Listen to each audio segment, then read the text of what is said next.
Throughout human history, over 200 million people have faced the terror of history's deadliest pandemics, experiencing symptoms from high fever and diarrhea to oozing sores and total organ failure. These diseases spread mercilessly through continents and across oceans, but for those who survived, life somehow continued in the shadow of death. Here's what life was really like during history's most devastating pandemics. So, yeah, if these stories work for you, subscribe. And I'm curious, what time is it where you are? Comment your location and time too. Kind of fun seeing all the different places. Someone from Iceland commented once and I had to Google what time zone that even is. All right, tonight it's historic pandemics. But first things first, get yourself comfortable. And I mean properly comfortable. This is going to be a good one. Your eyes snap open. It's still dark. Something's wrong. The straw mattress beneath you feels damp with sweat. Your entire body is burning up, but you're shivering. Your throat is raw, like you've swallowed broken pottery. This isn't just a normal fever. Athens, 430 BCE. You're in the middle of the Peloponnesian War, and now something far worse is sweeping through the city. Water, you croak, but your voice barely makes a sound. Your tongue feels swollen, filling your mouth. Unlike the cool glass waiting beside your bed at home, here you're lucky if you get a clay cup of water that's been sitting out all night. Honestly, you might not even get that, because whoever was supposed to be taking care of you, well, they might be dead too. Your head pounds. This isn't like any headache you've had before. This is like someone's taken a hammer to your skull, behind your eyes, in your temples, at the base of your neck. It's everywhere. You can barely think straight. Your body feels like it's been thrown from a cliff, every muscle aching in ways you didn't know were possible. The room spins as you try to sit up. Bad idea. You fall back, the rough straw poking through the thin cloth beneath you. Nothing like your memory foam mattress back home, is it? Outside, you hear wailing. Someone's lost another family member. That's been the soundtrack of Athens for weeks now. Mourning, crying, the occasional prayer to gods who don't seem to be listening. Cleon, are you awake? A voice comes from the doorway. Your sister, Thalia. Thank the gods she's still alive. I'm awake, you manage. Barely. She steps in, a clay lamp casting shadows across her face. Even in the dim light, you can see she looks terrible. Dark circles under her eyes, her normally carefully arranged hair hanging in tangles. She hasn't slept properly in days. You need to drink something, she says, bringing a cup to your lips. The water is warm and tastes faintly of the clay pot it's been stored in, but it's the most amazing thing you've ever tasted, soothing your throat for just a moment. How bad is it today, you ask, though you're not sure you want the answer. Thalia sits on the edge of your bed. They're saying a quarter of the city might be dead already. The bodies... She stops, swallowing hard. They can't bury them fast enough. Some people are just piling them up and burning them. In a city of around 400,000 people, that's 100,000 dead. The number is too big to really comprehend. That's like what, a decent-sized modern football stadium completely wiped out? Your stomach churns, and not just from the fever. Have you heard from father? Your father had been called to the walls, still trying to defend the city against the Spartans, even as this plague tore through it. No, Thalia says, her voice flat, but Nicias from next door said he saw him 2 days ago. He was still standing then. That's something, I guess. You try to sit up again, slowly this time. The room only spins a little. Progress.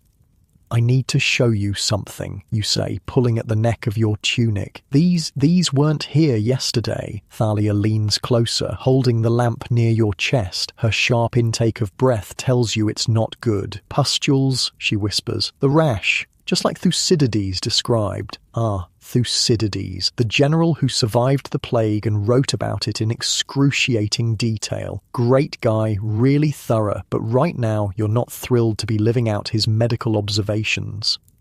Awesome, you say, letting your head fall back. So I've got the full package deal. Don't talk like that, Thalia snaps. Plenty of people are surviving this. You just need to rest, drink, and... She trails off because honestly, nobody really knows what to do. This is 430 BCE. The height of medicine right now is basically hope you get better with some herbs thrown in for good measure. I'm going to get you some barley porridge, she says, standing. You need to eat something. As she leaves, you're left alone with the sound of Athens dying around you. From somewhere in the distance, you hear shouting, not mourning this time, angry voices, things breaking.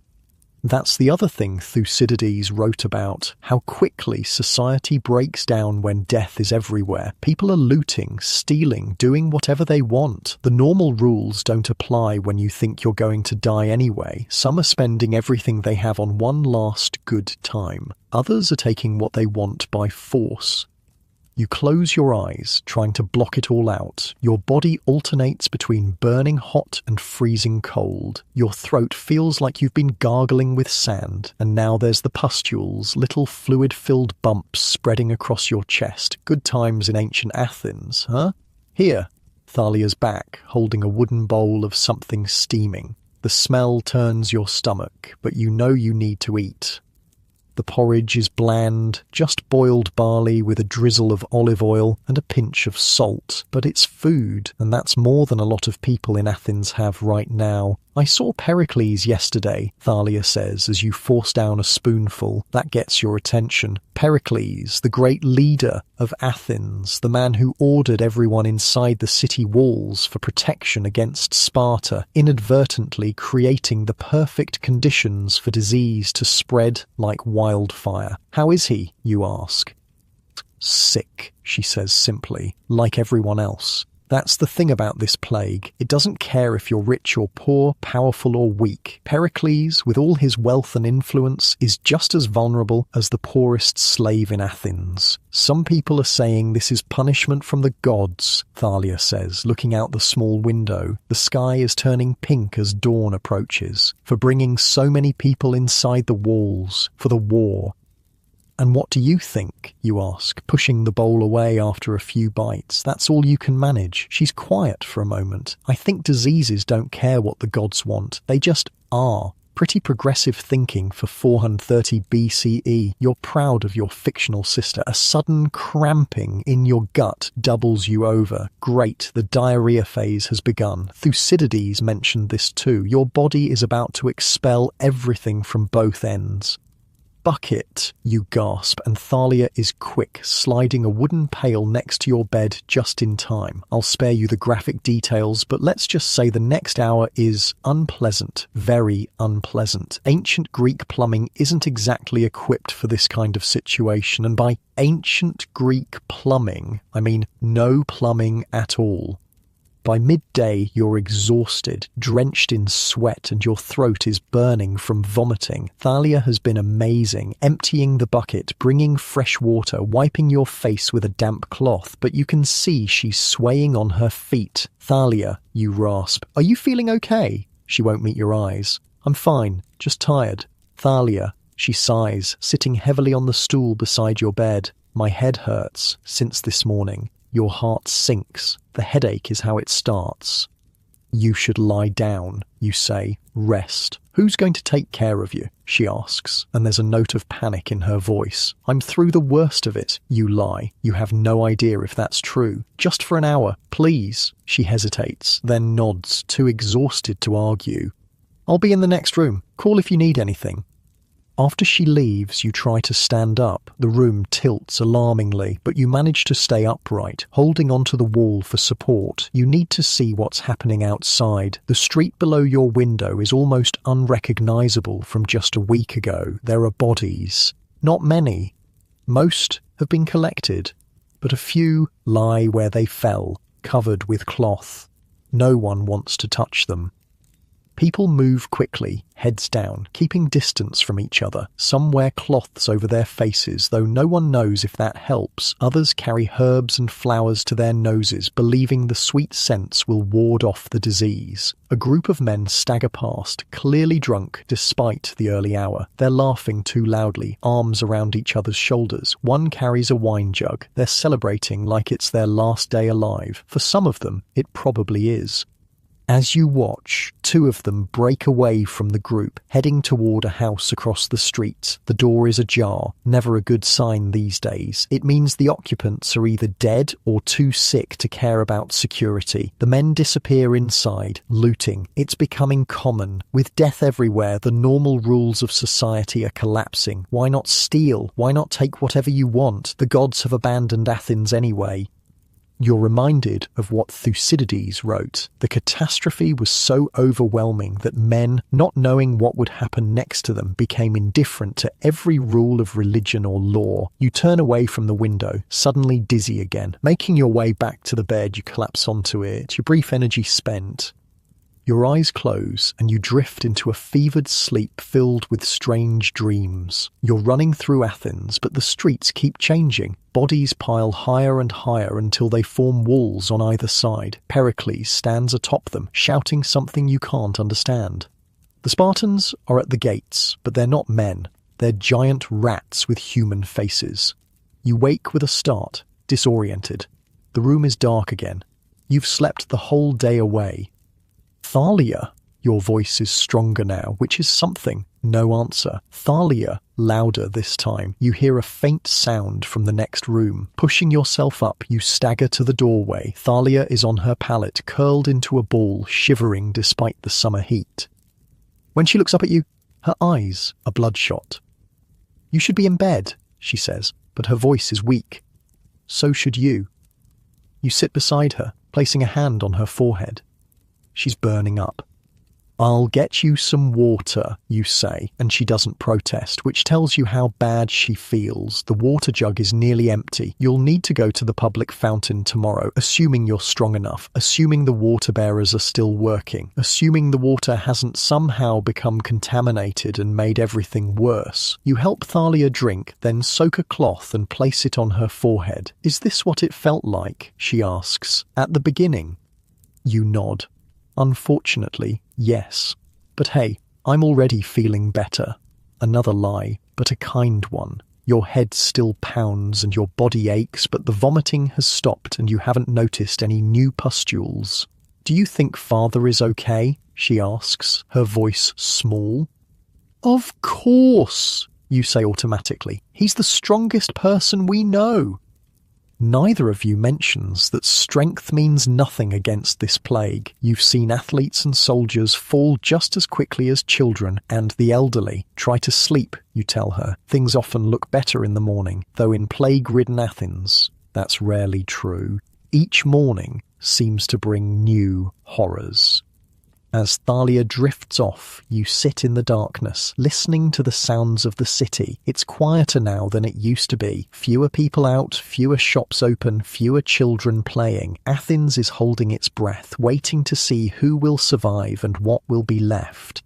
You wonder about the Spartans outside the walls. Are they suffering too? Has the plague reached them? There are rumours it has, that some of their soldiers are falling ill, but the Spartans are notorious for hiding weakness, so it's hard to know for sure. The cramping in your stomach returns, less severe this time, but still painful. You grab the bucket again, just in case. This is the reality of living through a pandemic in ancient times. No hospitals, no doctors with effective treatments, no understanding of germs or how diseases spread, just suffering, fear, and hoping your body is strong enough to fight off whatever invisible enemy has invaded it. You must have dozed off, because suddenly it's morning again. Pale light filters through the window. Your mouth tastes terrible. Your body still aches, but your head feels clearer. The fever might be breaking. Thalia is still asleep, her breathing shallow but regular. The cloth on her forehead has dried out. You dampen it again with the last of the water. It's time to venture outside. You need more water and maybe some food if any markets are still operating. The thought of walking through the plague-ridden streets makes your heart race, but you have no choice. You splash your face with a handful of water, run fingers through your matted hair, and pull a clean tunic over your head, wincing as the fabric brushes against the pustules on your chest. They're drying out now, scabbing over, hopefully a good sign. At the door, you hesitate. This is the first time you've left the house since falling ill. The world outside feels dangerous in a way it never has before. "I'll be back soon," you whisper to Thalia, though she doesn't stir. The street is quieter than it appeared from the window. A few people move about, keeping their distance from each other. Everyone looks haunted, hollow-eyed, either recovering from the plague or waiting for it to strike. The water fountain is 3 streets over, in a small square that used to be the centre of neighbourhood life. Women would gather there in the mornings, filling their jugs and exchanging gossip. Children would play around the stone basin, occasionally cooling off with a splash in the summer heat. Now, as you approach, you see only a handful of people. They stand well apart, waiting their turn without the usual chatter. One woman is openly weeping as she fills her jug. Another has a cloth tied over her face. You take your place in the sparse line, the empty water jug heavy in your still weak arms. The sun is climbing higher, and despite the early hour, the heat is already building. Your tunic sticks to your back with sweat that might be from fever or might just be from the Greek summer. "Cleon, is that you?" You turn to see Stephanos, the potter whose workshop is next to your father's smithy. His normally robust frame looks shrunken, his tunic hanging loose on his shoulders. "Stephanos, you're alive." It's become the standard greeting in Athens. "More or less?" He gestures to his left arm, which he's holding stiffly at his side. "The pustules left scars. Can't feel 2 of my fingers properly." He wiggles them to demonstrate. "Not ideal for a potter." "I'm sorry," you say, because what else can you say? At least he's alive, which is more than can be said for so many others. "Your father," Stephanos says, his voice dropping. "Have you heard?" Your stomach clenches, and not from the plague this time. "No. What about him?" Stephanos looks uncomfortable. "He's in the temple of Asclepius. He fell ill 3 days ago at the walls." The temple of Asclepius, god of healing. It's become a makeshift hospital, though hospital is a generous term for a place where the sick are laid out on pallets while priests burn offerings and pray for divine intervention. "Is he—" You can't finish the sentence. "Alive last I heard," Stephanos says quickly. "I saw him yesterday. He was asking for you and Thalia." Relief floods through you, followed quickly by determination. You need to go to him. But first, water. When your turn comes, you fill the jug quickly. The water looks clear, but who knows? It could be carrying the very disease you're trying to recover from, but without it, you'll definitely die, so it's a risk you have to take. "I have to check on my sister. Then I'm going to the temple," you tell Stephanos. He nods. "I'll keep an eye on your house. There have been thieves." "Thank you," you say, meaning it. Despite everything falling apart around you, there are still good people trying to help each other. The walk back feels longer, the full water jug growing heavier with each step. By the time you reach your door, your arms are trembling with exhaustion. Inside, Thalia is awake, sitting up on her pallet. Her face is flushed with fever, but her eyes are alert. "Where did you go?" she demands. "I woke up and you were gone." "Water," you say, holding up the jug. "And news. Father's alive. He's at the temple of Asclepius." Her face crumples with relief. "Thank the gods. When can we see him?" "I'm going now," you say, pouring some water into a cup for her. "You need to rest." "I'm coming with you," she says, already trying to stand. "Thalia, you can barely walk." "I don't care." There's a stubborn set to her jaw that you recognize all too well. "He's my father too."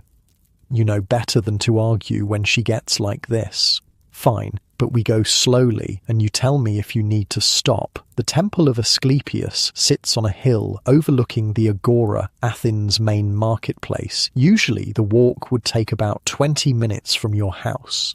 Today, with both of you weakened by illness, it takes over an hour. The streets become more crowded as you approach the Agora, though it's nothing like the bustling centre it was before the plague. Some shops are open, selling food and necessities, but there are no casual browsers, no groups of men discussing politics, no children darting between market stalls. It's so quiet, Thalia whispers, leaning heavily on your arm. I know, the silence of Athens is perhaps more unsettling than the visible signs of the plague.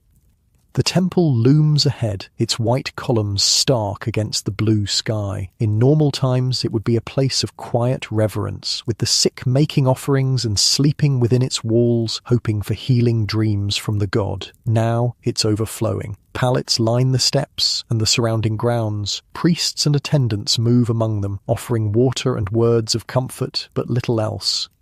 The smell hits you first. Sickness, unwashed bodies, waste buckets that aren't emptied often enough. You feel Thalia tense beside you, but she straightens her shoulders and keeps walking. An attendant meets you at the base of the steps. Who are you looking for?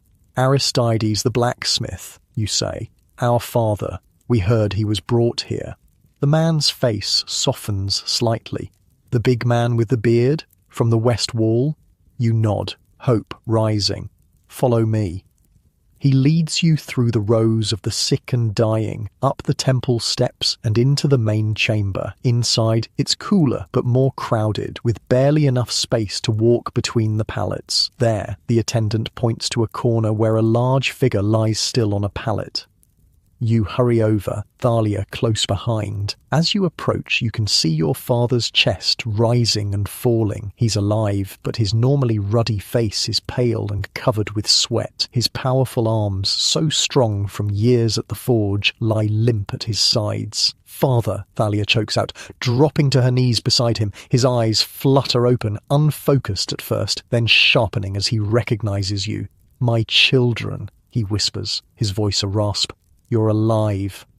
Oh, so are you say, taking his hand. It's burning hot, the skin dry. Barely. He tries to smile, but it turns into a grimace of pain. The gods are testing me. Save your strength, Thalia says, placing a cool hand on his forehead. We're here now. Around you, the temple is a scene of quiet desperation. Priests move from pallet to pallet, offering prayers and sometimes medicine, herbs and concoctions that probably do little good but provide comfort nonetheless. Family members sit with the sick, some weeping, others just staring blankly, as if they can't quite believe what's happening. In one corner, a priestess is chanting, burning herbs that fill the air with fragrant smoke. The sick nearest to her breathe it in desperately, hoping for some relief from their suffering. This is medicine in 430 BCE, a mixture of primitive herbal remedies, religious ritual, and hoping for the best. No antibiotics, no understanding of hygiene, no concept of viruses or bacteria. Just people doing what they've always done in times of illness, praying it will be enough. As you sit with your father, watching his laboured breathing, you realise this is what pandemic survival has always been about. Not just your own body's fight against disease, but the struggle to care for those you love, to hold society together when everything is falling apart, to find meaning in suffering. Thalia catches your eye across your father's pallet. Despite everything, her own illness, the horrors you've both witnessed, the uncertainty of the future, there's a flicker of determination in her gaze, a refusal to give up, and in that moment you understand why some people survive plagues while others succumb. It's not just about physical strength or luck, it's about finding a reason to keep going, day after day, hour after hour, breath after breath. As the sun begins to set, casting long shadows through the temple's columns, your father's fever seems to ease slightly. His breathing becomes more regular, and he even manages to drink a little water. You should go home, he tells you and Thalia. Rest, come back tomorrow. We're staying, Thalia says firmly, and you nod in agreement. Outside, Athens settles into an uneasy night. The usual sounds of evening, music, laughter, the calls of vendors selling their last wares, are absent. Instead, there's just the occasional wail of morning, the hurried footsteps of those rushing to reach home before dark, and the eerie silence of a city whose very soul is under siege. Inside the temple, lamps are lit, casting a warm glow over the suffering. Some of the sick sleep fitfully, others stare at the ceiling, lost in their own thoughts. A few murmur prayers or call for water. You and Thalia take turns dozing, making sure one of you is always awake to watch over your father. The night passes slowly, marked by the changing of the priests, the moans of the sick, and the awful final stillness that comes over some pallets. But your father makes it through the night, and as dawn breaks over Athens, bringing another day of uncertainty and fear, you allow yourself a small flicker of hope, because that's the thing about pandemics. Even the worst ones in history, they don't last forever. And even in the darkest moments, there are people fighting, caring, finding ways to survive. People like you, people like Thalia, people like your father clinging to life with the same stubborn strength he brings to his forge. The plague will pass, eventually. Athens will rebuild. Those who survive will tell stories of these days, of the time when death walked the streets and life itself seemed to hang in the balance. And maybe, just maybe, they'll remember not just the horror, but the moments of courage and kindness that shone through the darkness. Like the attendant who brings you fresh water without being asked, like Stephanos keeping watch over your empty house, like you and Thalia refusing to leave your father's side. This is what it means to live through history's worst pandemics, not just the suffering, but the fighting back, the hanging on, the refusing to let death have the final word. As the new day brightens, your father opens his eyes, clearer now, more present. Still here? He asks, looking at you and Thalia. Always, Thalia says, squeezing his hand, and in that moment, against all odds, you believe you might all survive this after all. The world shifts around you. Athens fades away, the temple of Asclepius dissolving like mist. For a moment, you're suspended between times, between lives. Then reality solidifies again, and you're somewhere new, someone new. Your name is Marius, and you're a soldier in the Roman Empire. The year is 165 CE. You wake up to pounding on your door. Your head is throbbing, your mouth dry as sand. The thin wool blanket is soaked with sweat despite the winter chill. Marius, open up. The voice belongs to Gaius, your commander. You try to stand, but your legs buckle. Something's wrong. Very wrong. Your skin feels like it's burning from the inside. I'm coming, you croak, but your voice is barely a whisper. The door crashes open and Gaius stands there, silhouetted against the morning light. His face is half covered with a cloth and he's keeping his distance. Gods above, you look terrible, he says, staying firmly in the doorway. You've got it, haven't you? Got what? But even as you ask, you know. The sickness that's been spreading through Rome for weeks now, the one that came back with the legions from the Eastern campaign against the Parthians. They're calling it the Antonine Plague after Emperor Antoninus, though some are starting to call it the Plague of Galen after the physician who's been documenting its spread. Whatever the name, it's been ripping through the empire like fire through dry grass. You know what? Gaius says grimly. The plague. Half the barracks is down with it already. You try to respond, but a coughing fit doubles you over. When you straighten up, you notice spots of blood on your hand.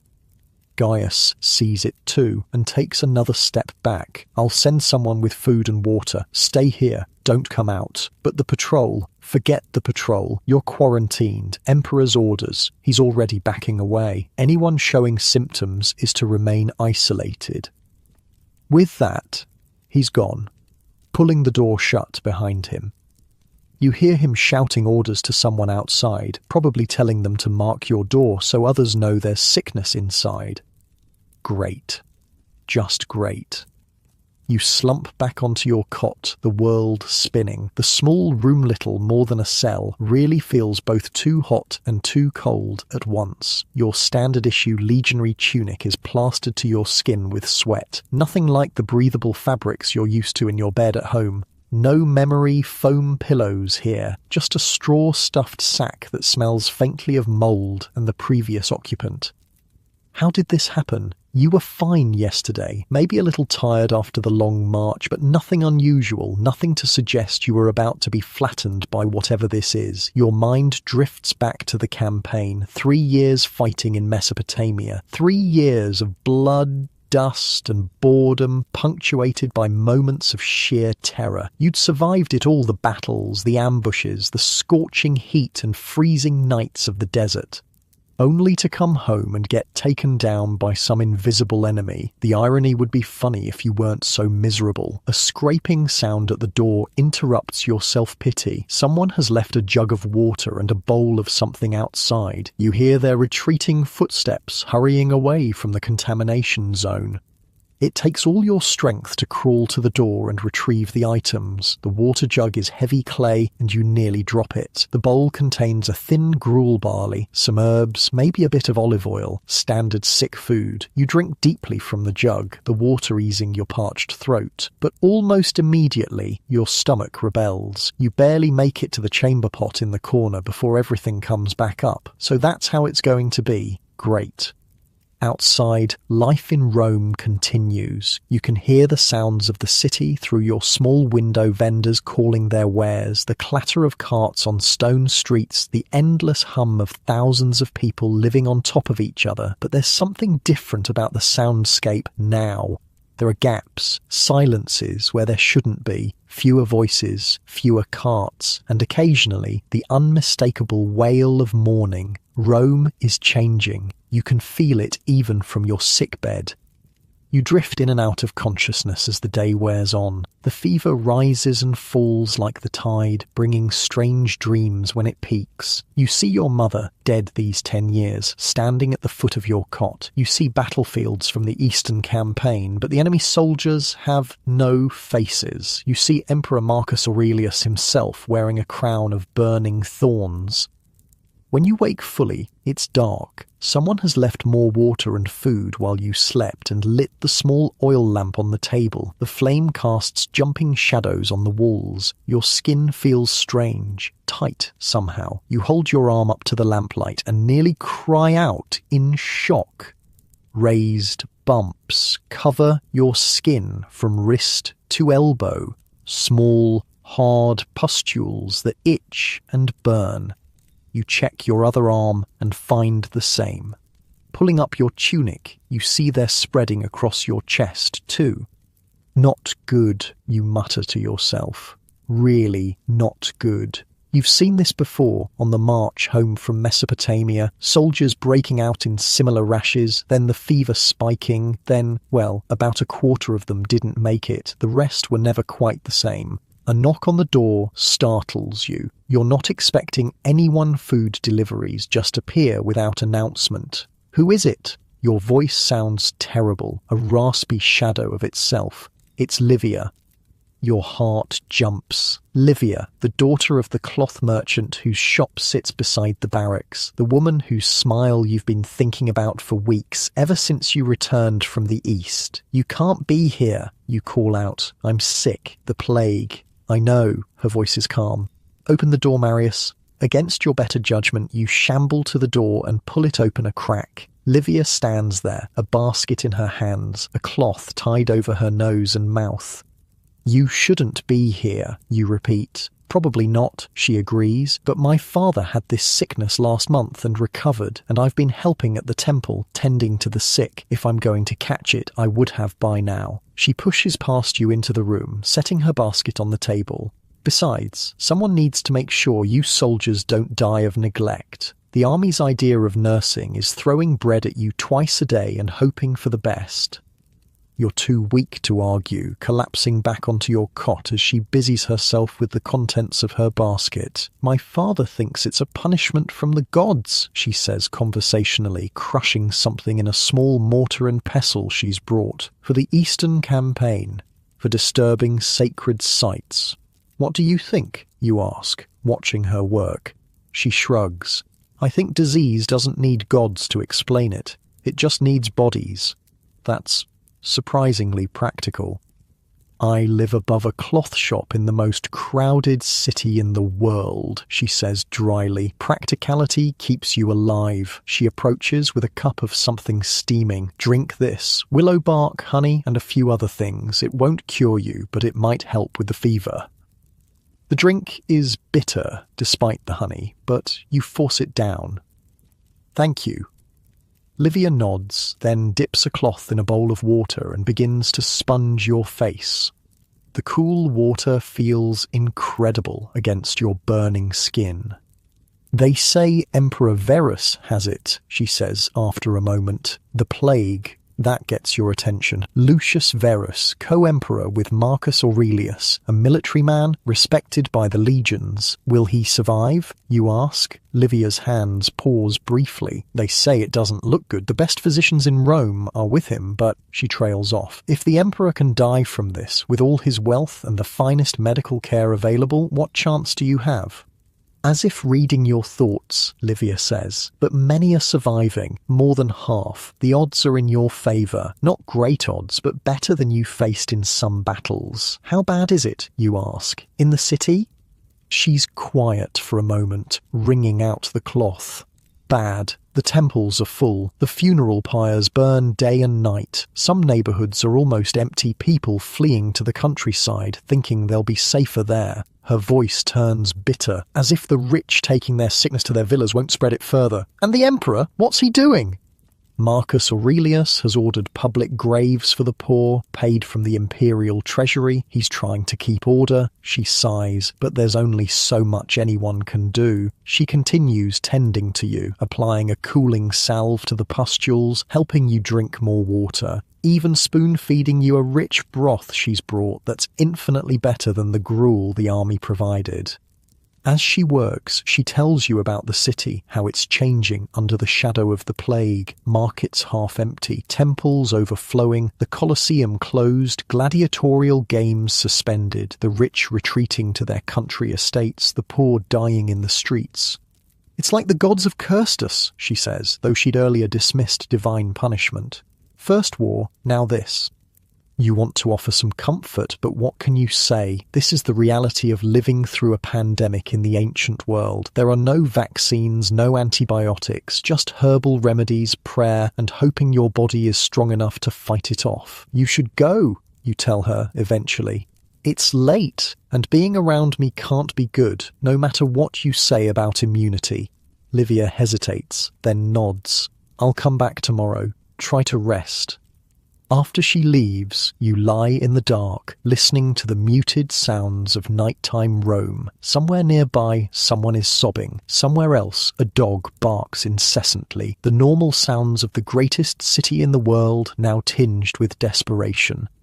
The fever rises again during the night, bringing more strange dreams. You're back in Mesopotamia, but the enemy soldiers have pustule-covered faces. You're in the Colosseum, but instead of gladiators, sick men fight each other while the crowd cheers. You're standing before Emperor Marcus Aurelius, trying to explain why you brought this plague back from the east, but no words come out. You wake gasping, your tunic soaked through with sweat. The pustules have spread, covering most of your body now. They itch maddeningly, but you know from watching others that scratching only makes it worse, leading to infected sores that leave deep scars. The dawn light filtering through your window shows a jar of fresh water by your bed. Livia must have come and gone while you were lost in fever dreams. The day passes in a blur of misery. Your commander Gaius shouts through the door that 10 more soldiers in your century have fallen ill. The barracks are being converted to a sick ward. The patrols are undermanned. The city is growing restless. Just don't die. He orders you as if it's a matter of discipline. That's an order, soldier. Yes, sir, you croak, though you're not sure he hears you. By evening, the fever has broken slightly, leaving you weak but more alert. The pustules have stopped spreading, which you hope is a good sign. You manage to keep down some water and a little bread. When Livia arrives, she seems pleased with your progress. The first 3 days are the worst, she tells you, changing the cloth she's laid over the worst of the pustules. If you make it through those, you'll likely recover. How do you know so much about this, you ask? I told you, I've been helping at the temple. You see patterns after a while. She works with quick, efficient movements, her hands gentle but sure. The very old and very young are hit hardest. Soldiers and labourers, strong men often recover. Often, you repeat. Not always. She meets your eyes. No, not always. There's something she's not telling you. You can see it in the tightness around her mouth, the way she won't quite meet your gaze. Livia, what is it? She sighs, sitting on the stool beside your cot. There's talk in the city. People saying the soldiers brought this back from the east, that it's your fault. Her voice drops. There have been incidents, attacks on legionaries who were walking alone. Great. As if being sick wasn't bad enough, now you have to worry about angry mobs. Are you safe, you ask? Coming here, to the barracks? She gives you a small smile. I can take care of myself, and most people know my father and I have been helping the sick. They leave us alone. You nod, but make a mental note to be careful when you recover. If you recover. Rest, Livia says, standing. I'll come again tomorrow. She does come the next day, and the next. Each day you grow a little stronger. The pustules begin to dry out and scab over. The fever recedes. Your appetite returns.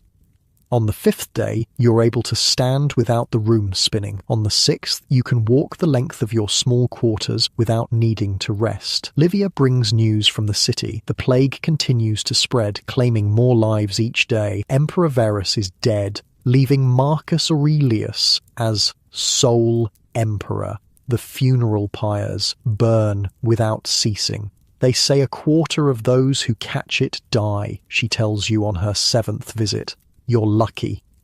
Lucky? You don't feel lucky, covered in scabs that will likely leave scars, weak as a newborn colt, but you're alive, which is more than can be said for many. On the 10th day, Gaius declares you fit for light duty. The pustules have mostly healed, leaving angry red marks that will fade to scars over time. Your strength is returning, though you tire easily. Report to the granary, he tells you through the door, still unwilling to face you directly. Guard duty, minimal contact with others.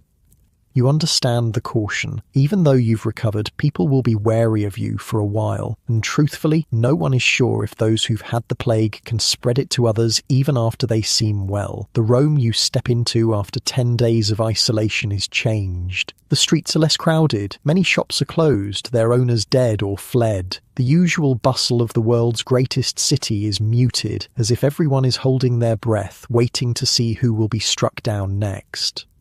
At the granary, you take up your post alongside 2 other soldiers who've also recovered from the plague. Your orders are simple: prevent looting. With food supplies disrupted by the pandemic, the granaries have become prime targets. Heard about the riots in the Subura? One of the soldiers asks you during the long, quiet watch. You shake your head. Food ran out, or the merchants were charging too much. Depends who you ask. He rubs at the scars on his arms, a habit you've noticed among those who've survived the pustules. Mob tore apart 3 shops before the urban cohort got there. The other soldier spits. Going to get worse before it gets better. Always does with these things. You think of Athens, of the social breakdown Thucydides described during that long-ago plague. Some things never change, it seems, whether in Greece or Rome, whether 430 BCE or 165 CE. As darkness falls, you notice a familiar figure approaching the granary, Livia carrying her basket. You shouldn't be out after dark, you tell her when she reaches you. It's not safe. I know, she says simply, but I promised my father I'd bring this to the temple. She indicates her basket. Medicines. He's been making them for the sick. I'll walk you there, you decide, looking to your fellow guards. Cover for me? They nod, understanding in their plague-scarred faces. The streets are eerily quiet as you and Livia make your way toward the temple. Few people are out, and those who are hurry along with heads down, avoiding contact. The only crowds are around taverns, where men drink as if there's no tomorrow, which, for some of them, there may not be. It's changing everything, Livia says quietly as you walk. This plague, the way people think, the way they behave. Some have given up all restraint, spending everything they have on pleasure, figuring they'll be dead soon anyway. Others have become fanatically religious, seeing punishment from the gods everywhere. And you ask? She considers this. I think I've become more practical, more focused on what matters, helping where I can, being with those I care about. She glances at you, not wasting time. There's something in her look that warms you despite the cool evening air. You reach the temple, where activity continues despite the late hour. Priests and helpers move among pallets of the sick, offering comfort if not cure. The air is heavy with incense, partly for religious purposes, partly to mask the smell of sickness. Livia delivers her basket to a grateful priestess, then turns to you. Walk me home? The journey to her father's shop takes you through the heart of Rome. Even in the grip of plague, the eternal city maintains a certain grandeur. The moonlight gleams on marble buildings, on fountains still flowing, on monuments to emperors and gods who've watched over countless crises. Outside the cloth shop, Livia pauses. Would you like to come in? My father would be glad to see you recovered.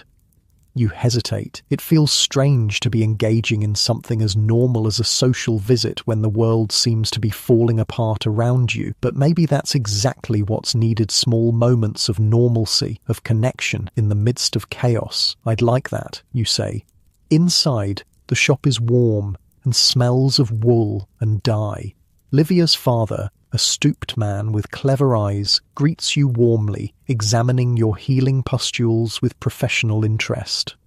Good, he says, nodding. They're drying clean, no infection. You'll have some scars, but nothing too disfiguring. Father, Livia chides, but you laugh. Honesty is appreciated, you tell him. I've seen men whose pustules festered. I'm lucky. There's that word again. Lucky? Are you? Really? Or is it just the randomness of disease, striking down some while sparing others for no discernible reason? Over a simple meal of bread, cheese and watered wine, Livia and her father talk about the city, about customers who haven't been seen for weeks, about the cloth trade slowing as people focus on necessities rather than new tunics. It will pass, her father says with the confidence of age. All things do. Rome has survived worse. Has it, though? You wonder. This plague is like nothing in living memory. It's reshaping the empire in ways that may not be fully understood for generations. When you eventually rise to leave, Livia walks you to the door. Will you come again? She asks. If you'd like, you say, suddenly unsure. I would. She reaches up, her fingers lightly tracing one of the healing pustules on your cheek. We survivors should stick together.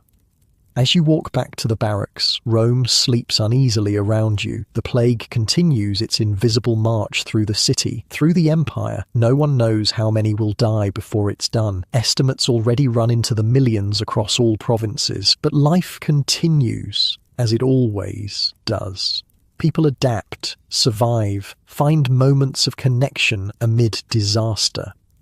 Back in your quarters, you examine your face in the polished metal mirror. The pustules are healing, but they'll leave scars, battle scars of a different kind. You think of Livia, of her steady hands and practical mind, of the way she looked at you, not with disgust at your disease-marked skin, but with recognition. Fellow survivor. Perhaps there is some luck in this, after all. As you drift off to sleep, you wonder what happens next, not just for you, for Livia, for plague-stricken Rome, but for humanity facing this invisible enemy that respects no borders, no wealth, no status. The plague will eventually recede, as all pandemics do, but it will leave a changed world in its wake, a world where perhaps some lessons have been learned, where perhaps next time people will be better prepared.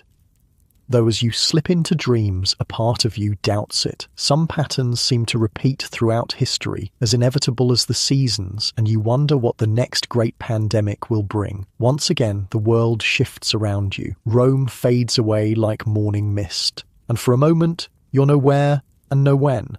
Then reality snaps back into focus. Your name is Demetrios. You're a merchant in Constantinople, the jewel of the Byzantine Empire. The year is 541 CE.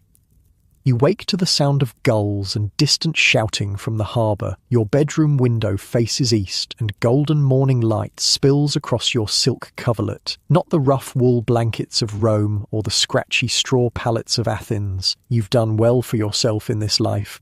But something's wrong. You can feel it immediately. Your body aches in a way that has nothing to do with age or exertion. Your head pounds. There's a strange swelling under your arm that wasn't there yesterday, tender to the touch. No, you whisper. Please, not this. The rumours have been spreading faster than the disease itself. A terrible plague, they say, moving along the trade routes from Egypt. Some claim it started in Ethiopia, others say India or China. Wherever it began, it's here now. In the greatest city in the world, in your home. You sit up, wincing at the pain. The swelling under your armour bubo, they're calling it, throbs with every heartbeat. You've heard what comes next. Fever, delirium, death for most. A knock at your bedroom door makes you jump. Master, it's Zoe, your housekeeper. Are you awake? There's a messenger from the docks. The docks, your shipment of silk from Damascus. Under normal circumstances, this would be your primary concern, making sure the goods arrived safely, checking the quality, negotiating storage until you can arrange sales to the city's wealthiest families. But nothing is normal anymore. Tell him I'm unwell, you call back, your voice surprisingly steady. The silk can wait. A pause. Master, he says it's urgent. Something about inspection orders from the Emperor. Emperor Justinian, even in your feverish state, the name commands attention, the most powerful man in the known world, whose vision of restoring the glory of the old Roman Empire has driven decades of conquest and construction. Fine, you sigh. Give me a moment. Dressing is an ordeal. Every movement sends pain shooting through your body. You choose a tunic with full sleeves, hoping to hide the swelling in your armpit. No need to cause a panic. Yet. The messenger is waiting in your courtyard, a skinny boy who keeps shifting from foot to foot. When he sees you, he takes an instinctive step back. Do you look that bad already? What news? You ask, keeping your distance. No sense exposing him if you truly have the plague. Emperor's orders, sir, the boy says, extending a sealed parchment at arm's length. All shipments from Egypt and Syria to be held at the docks for inspection. They're checking for signs of disease. Too late for that, you think grimly, taking the parchment. The seal is imperial, genuine. Who's doing the inspections, you ask? If it's some corrupt official using this as an excuse to demand bribes, you'll need to make arrangements. Doctors, sir, sent by the emperor himself. The boy's eyes dart nervously. They say 10,000 are dying each day in Egypt. 10,000. Each day. The number is too vast to comprehend. Thank you, you say, pressing a small coin into the boy's hand. Go quickly now. He doesn't need to be told twice, practically running from your house. Alone again, you slump against a column in your courtyard. The fever is getting worse. The morning sun, usually so welcome, feels like an assault, and the bubo under your arm pulses with hot, insistent pain. Master, Zoe again, hovering in the doorway. Should I send for a physician? You consider this. Physicians are already in short supply, with so many falling ill, and what can they do, really? The treatments you've heard about lancing the buboes, bloodletting, strange herbal concoctions seem as likely to kill as to cure, but the alternative is waiting to die. Yes, you decide. Send for one. And Zoe, don't come near me. Tell the others to stay away too. Her eyes widen as she understands. The plague? You have it? I don't know for certain, but yes, I think so. She makes the sign of the cross, backing away. I'll send for the physician right away. Left alone, you make your way to your private courtyard garden. If these are to be your last days, you want to spend them looking at beauty, not trapped in a sick room. The garden is your pride, a small oasis of tranquility in the bustling heart of Constantinople. A fountain bubbles at its centre, surrounded by carefully tended roses, jasmine, and pomegranate trees. You sink onto a marble bench, the cool stone soothing against your burning skin.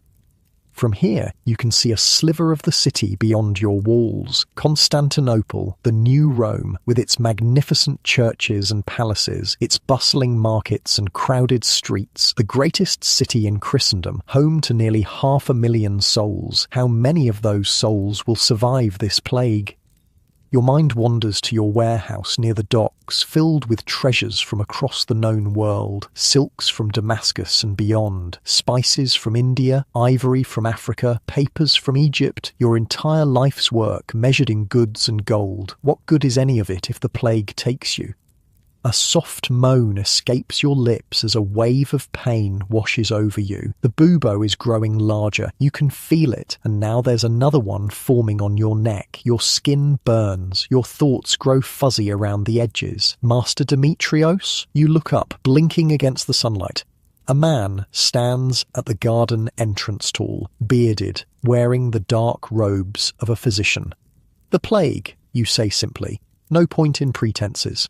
He nods, approaching cautiously. May I examine you? What's the point? Bitterness creeps into your voice. Can you cure it? No, he admits, and you appreciate his honesty. But I can perhaps ease your suffering, and not everyone dies. Not everyone. Small comfort, but comfort nonetheless. You allow him to examine you, wincing as his fingers probe the swollen buboes. His face remains impassive, professional, but you can read the grim diagnosis in his eyes. How long? You ask when he's finished. Impossible to say. Some succumb within days, others linger for weeks. He opens his satchel, removing various vials and packets. I can give you something for the pain and fever, and I recommend lancing the buboes. The pus inside is believed to contain the poison. You've heard of this treatment, cutting open the swellings to drain the infected fluid. It sounds barbaric, but then again, so is dying of plague. Do it, you say, closing your eyes. What follows is among the most painful experiences of your life. The physician uses a small, sharp blade to slice open the buboes, one under your arm, the other on your neck. The pain is blinding, white-hot, but mercifully brief. Then comes the draining, foul-smelling pus that he captures in a cloth. Burn that, you gasp when it's over. Of course. He bandages your wounds, then prepares a draught of various herbs steeped in wine. Drink this. It will help with the fever and pain. The concoction tastes vile, bitter herbs barely masked by the sweetness of the wine, but you drink it all, desperate for any relief. Rest now, the physician says, packing his implements. Have your servants bring cool water for compresses, and pray. Will you come again tomorrow? You ask, suddenly afraid of facing this alone. He hesitates, then nods, if I'm able. If he's not taken by the plague himself, he means. After he leaves, you remain in the garden until the shadows grow long. The medicine has dulled the worst of the pain, but the fever still rages. Your thoughts drift, memories swirling like leaves in a stream. You think of your childhood in a small village outside Antioch, your father's farm, the day you decided to seek your fortune in the great city of Constantinople, your first successful trading venture, the slow accumulation of wealth and status, the wife you lost in childbirth 10 years ago, the son who's studying in Athens, thank God far from this plague-stricken city. Will you ever see him again? As evening approaches, Zoe cautiously enters the garden, keeping her distance. Master, there's news from the city. Tell me, you say, rousing yourself from your fevered daze. They say the emperor himself has fallen ill with the plague. That gets your attention. Justinian, the most powerful man in the world, struck down just like the poorest beggar in the streets. Has he died, you ask? Not yet, but the city is in chaos. People are fleeing, the markets are empty, and... She hesitates. What is it? The bodies, Master. There are too many to bury properly. They're using mass graves outside the walls, and some," her voice drops to a whisper, "some are simply being thrown into the sea." You close your eyes, imagining the horror of it. The magnificent civilized city of Constantinople reduced to disposing of its dead like so much garbage. "You should leave," you tell Zoe. "Take what wages are owed to you and go. Get out of the city while you can." She shakes her head stubbornly. "My place is here. Besides, where would I go? The plague is everywhere." Is it? You wonder just how far this pestilence has spread. Throughout the empire? Certainly. But beyond? Is any place safe? Night falls, bringing no relief from the fever. You drift in and out of consciousness, your dreams filled with nightmarish visions, streets piled with corpses, the sea turned red with blood, the great dome of Hagia Sophia cracking open like an egg to reveal a swarm of diseased rats. You wake, gasping, drenched in sweat, to find it's morning again. Somehow, you've survived the night. Zoe brings bread and watered wine, which you can barely touch. "The physician?" you ask. "I sent for him, but she doesn't need to finish. Either he's tending to other patients, or he's succumbed himself." You nod, unsurprised. "Help me to the roof," you say. "I want to see the city." Your house, like many belonging to wealthy merchants, has a flat roof used as an additional living space in pleasant weather. Zoe helps you climb the stairs, supporting your weight as your legs threaten to give out. The view from the roof steals what little breath you have left. Constantinople, the bustling, vibrant heart of the empire, looks like a city of the dead. The streets, normally teeming with life, are nearly empty. No merchants hawking their wares, no children playing, no animals being led to market, only the occasional cart rumbling past, piled high with shrouded forms. In the distance, beyond the city walls, you can see the smoke from funeral pyres, so many that they form a hazy pall over the horizon. "They're burning the bodies now," Zoe says quietly. "There's no room left to bury them. You think of the 10,000 dying each day in Egypt, according to the messenger boy. Is it the same here? How many have already been lost? How many more will follow?" A bout of dizziness forces you to sit. The buboes, though drained yesterday, have refilled overnight, painful and hot. The fever comes and goes in waves, leaving you alternately burning and shivering. "Help me back down," you say after a while. "I need to write to my son." In your study, you struggle to hold a pen steady enough to write. The words swim before your eyes, but you persist. Your son should know what's happened, should know how much you love him, should be prepared if the plague reaches Athens too. You seal the letter with your merchant's mark, pressing the signet ring into hot wax. "Send this with the next ship to Athens," you tell Zoe. "Pay whatever it costs." She takes the letter, her face solemn. "I will, master."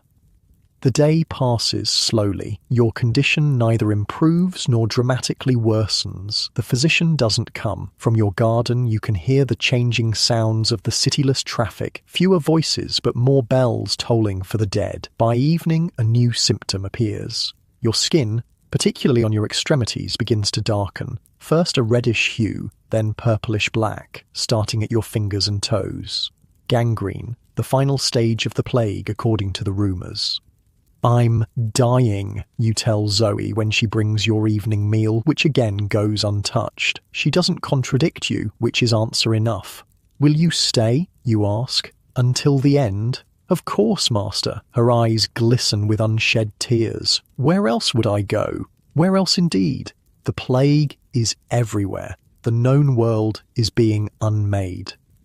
Night falls again. Your fever spikes, bringing with it vivid hallucinations. The walls of your bedroom seem to breathe. Shadows take on monstrous forms. You see your dead wife sitting at the foot of your bed, beckoning. But morning comes again, and somehow you're still alive. And not only alive, but different. The fever has broken. The buboes, while still present, no longer throb with each heartbeat. The blackness in your extremities has stopped spreading. When Zoe comes to check on you, her eyes widen in surprise. "Master, you look better. I feel better," you say, marveling at it. "Not well, but better. Could it be? Are you one of the lucky ones who survive?" The physician finally returns that afternoon, looking haggard and much older than he did 2 days ago. He examines you with evident surprise. "The buboes are shrinking," he says, "and your fever has broken. It appears you may recover." "Is that common?" you ask. He shakes his head. "No.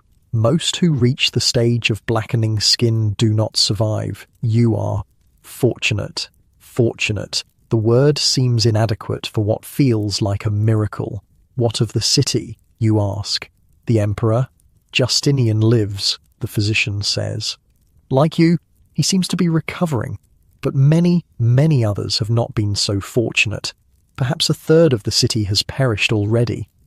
A third. In a city of 500,000, that means over 150,000 dead. The number is too vast to comprehend. "Will it end?" you ask. "This plague?" the physician sighs, suddenly looking every year of his age. "All things end eventually, but this may take years to burn itself out, and it may return in waves."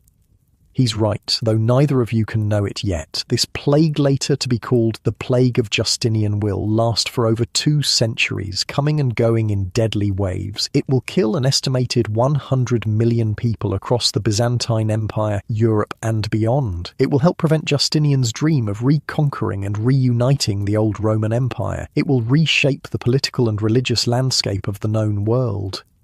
But for now, all you know is that you've been granted a reprieve, a second chance at life when so many others have perished. In the days that follow, your strength slowly returns. The buboes shrink and eventually disappear, leaving only scars. The blackness in your extremities fades, though your fingertips and toes remain slightly discolored, a permanent reminder of how close you came to death. A week after your fever breaks, you're strong enough to visit your warehouse near the docks. The streets of Constantinople are still unnaturally quiet. Many shops remain closed, their owners dead or fled. Those people you do see hurry about their business, avoiding close contact, many with cloths tied over their faces. At the harbour, the usual bustle of commerce has slowed to a trickle. Ships sit idle, either quarantined or unable to find enough healthy crew to sail. Your warehouse, when you reach it, is untouched, your silks and spices still safely stored. But to what end? Who remains to buy such luxuries in a city ravaged by plague? As you're inspecting your inventory, a commotion outside draws your attention. A ship is arriving, its crew calling out as they dock. Not a merchant vessel by the look of it, but an imperial dispatch boat. You step outside in time to see a court official disembark surrounded by guards. He unrolls a scroll and begins to read in a loud voice.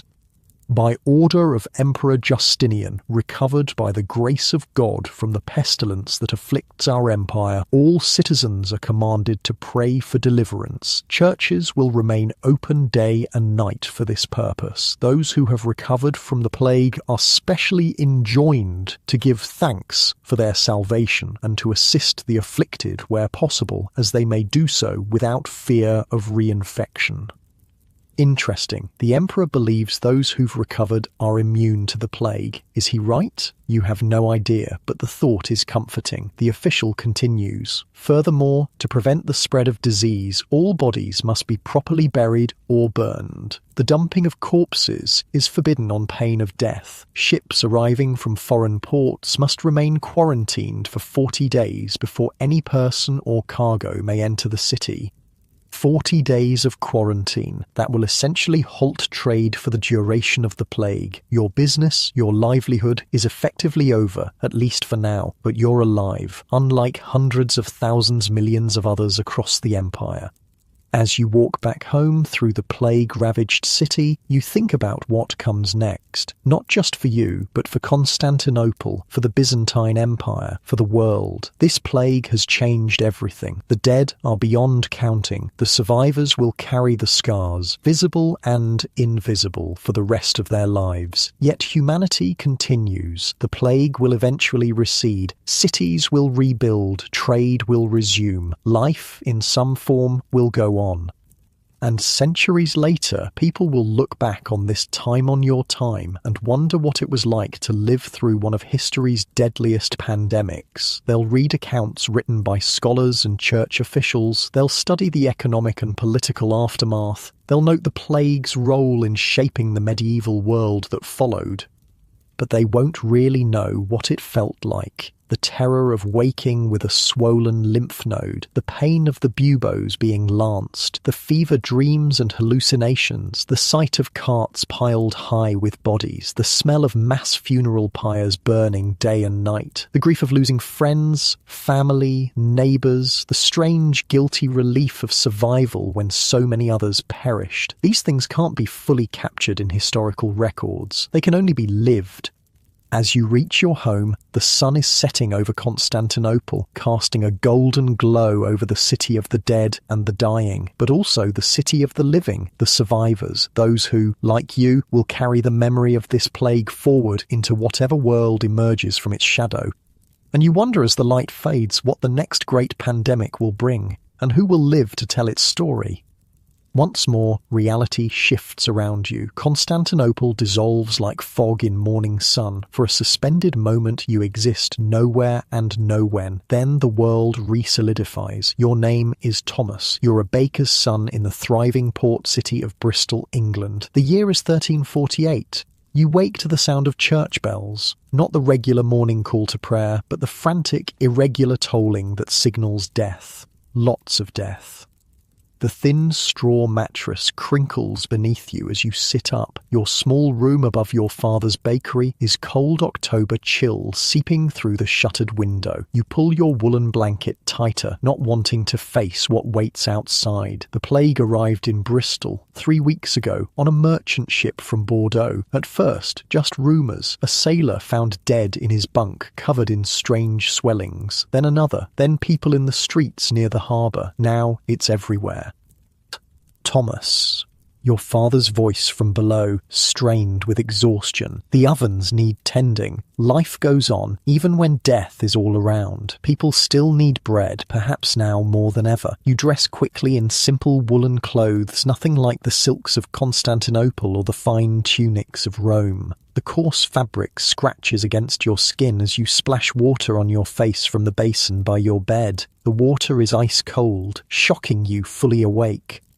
Downstairs, the bakery is already warm from the ovens. Your father works the dough, his strong hands kneading with practiced motions. His face is haggard with dark circles under his eyes. Neither of you has slept well since the plague came. Mrs. Cooper died in the night, he says without preamble, and the Chandler's entire family is sick. Mrs. Cooper, your neighbour for all your 17 years, the woman who used to sneak you sweet cakes when you were small.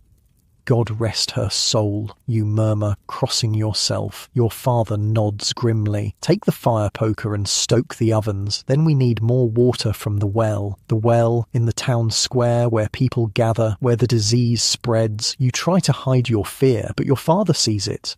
We can't hide forever, son, he says, more gently now. We need water to make bread. People need bread to live. Simple logic, impossible to argue with, but it doesn't calm the twisting in your gut. You take up the poker and work the bakery ovens, turning the loaves so they brown evenly. The familiar task is soothing, almost normal, almost. When the morning batch is done, you take 2 wooden buckets and head for the town square.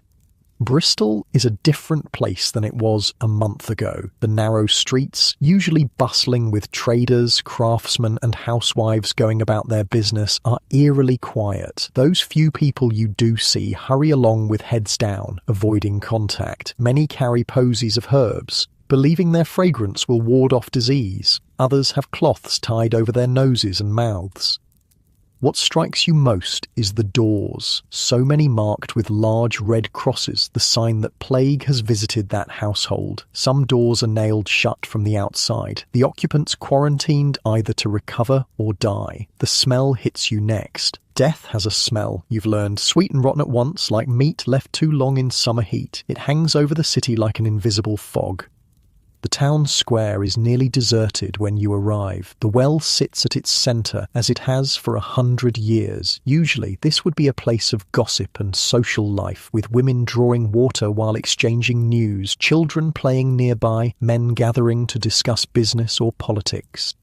Now there's just an old man slumped against the stone well housing, his breath coming in ragged gasps. His neck is swollen on one side with a blackish lump the size of a hen's egg abubo, the unmistakable mark of the plague. You hesitate, buckets in hand. You need water. The man is clearly dying.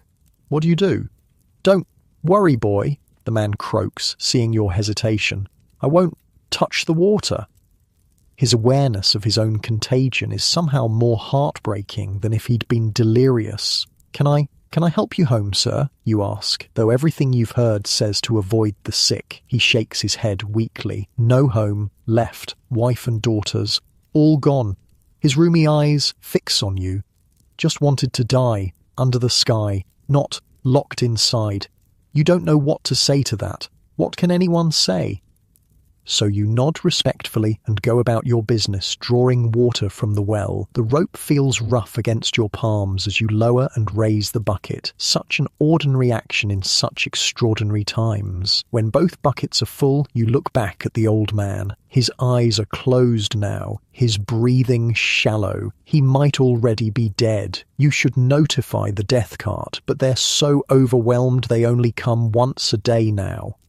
I'm sorry, you whisper, though he can't hear you. Then you take your water and head back to the bakery. The streets seem even emptier on your return journey, or maybe you're just more aware of the absence. Where are the dogs that usually roam the city? The cats? Even the rats that infest the wharf district seem to have vanished. Someone said they're dying too. Animals struck down alongside their human neighbours, though not the fleas apparently. The fleas are thriving. A flash of movement catches your eye, a procession turning onto the main street. Your heart sinks as you recognise what it is. The flagellants have come to Bristol. You've heard of these zealotsmen who travel from town to town, whipping themselves bloody in a public display of penance. They believe the plague is God's punishment for mankind's sins and that their suffering might appease divine wrath. They march slowly down the street, bare-chested despite the October chill. Each man whips his own back with a scourge of knotted ropes, their skin already raw and bleeding from previous flagellations. They chant Latin prayers as they walk, their voices rising and falling in eerie unison. Townspeople emerge from houses to watch, keeping their distance but drawn by the spectacle. Some weep openly, others fall to their knees in prayer. A few shout encouragement or join the chanting. You stand frozen, water buckets heavy in your hands as the procession passes. The flagellants' eyes are fevered with religious ecstasy or madness or both. Their backs are a mess of torn flesh and dried blood, fresh wounds weeping red onto the cobblestones. Is this what humanity has come to? Whipping ourselves in desperate hope of salvation? Back at the bakery, your father takes one look at your face and knows you've seen something disturbing. The flagellants, he guesses, taking one of the water buckets from you. You nod. Do you think it helps? The self-punishment? He sighs deeply, pouring water into the large mixing bowl. I think people will try anything when they're scared enough, even hurting themselves. What do you think it is? You ask, the question that's been on everyone's mind. The plague. Is it God's wrath? Bad air? Poison in the wells? Your father's hands still in the dough. I don't know, Thomas. No one does. But I do know that standing around wondering won't feed anyone. Hand me that salt. The day proceeds with the familiar rhythm of the bakery. Mixing, kneading, shaping, baking. The physical labour keeps your mind occupied, away from darker thoughts. The heat of the ovens is welcome against the autumn chill.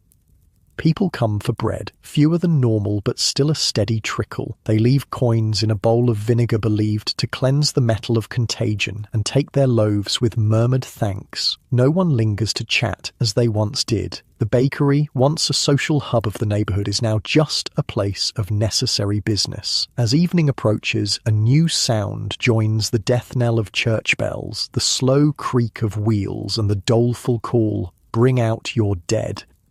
The death cart makes its rounds at dusk now, collecting the day's victims. You and your father close the shutters, trying to block out the sound, but it seeps through anyway. The rumble of wooden wheels on cobblestones, the thud of bodies being loaded, the occasional sob of a survivor. Will it ever end? You ask quietly as you sit down to a simple supper of bread, cheese, and small beer.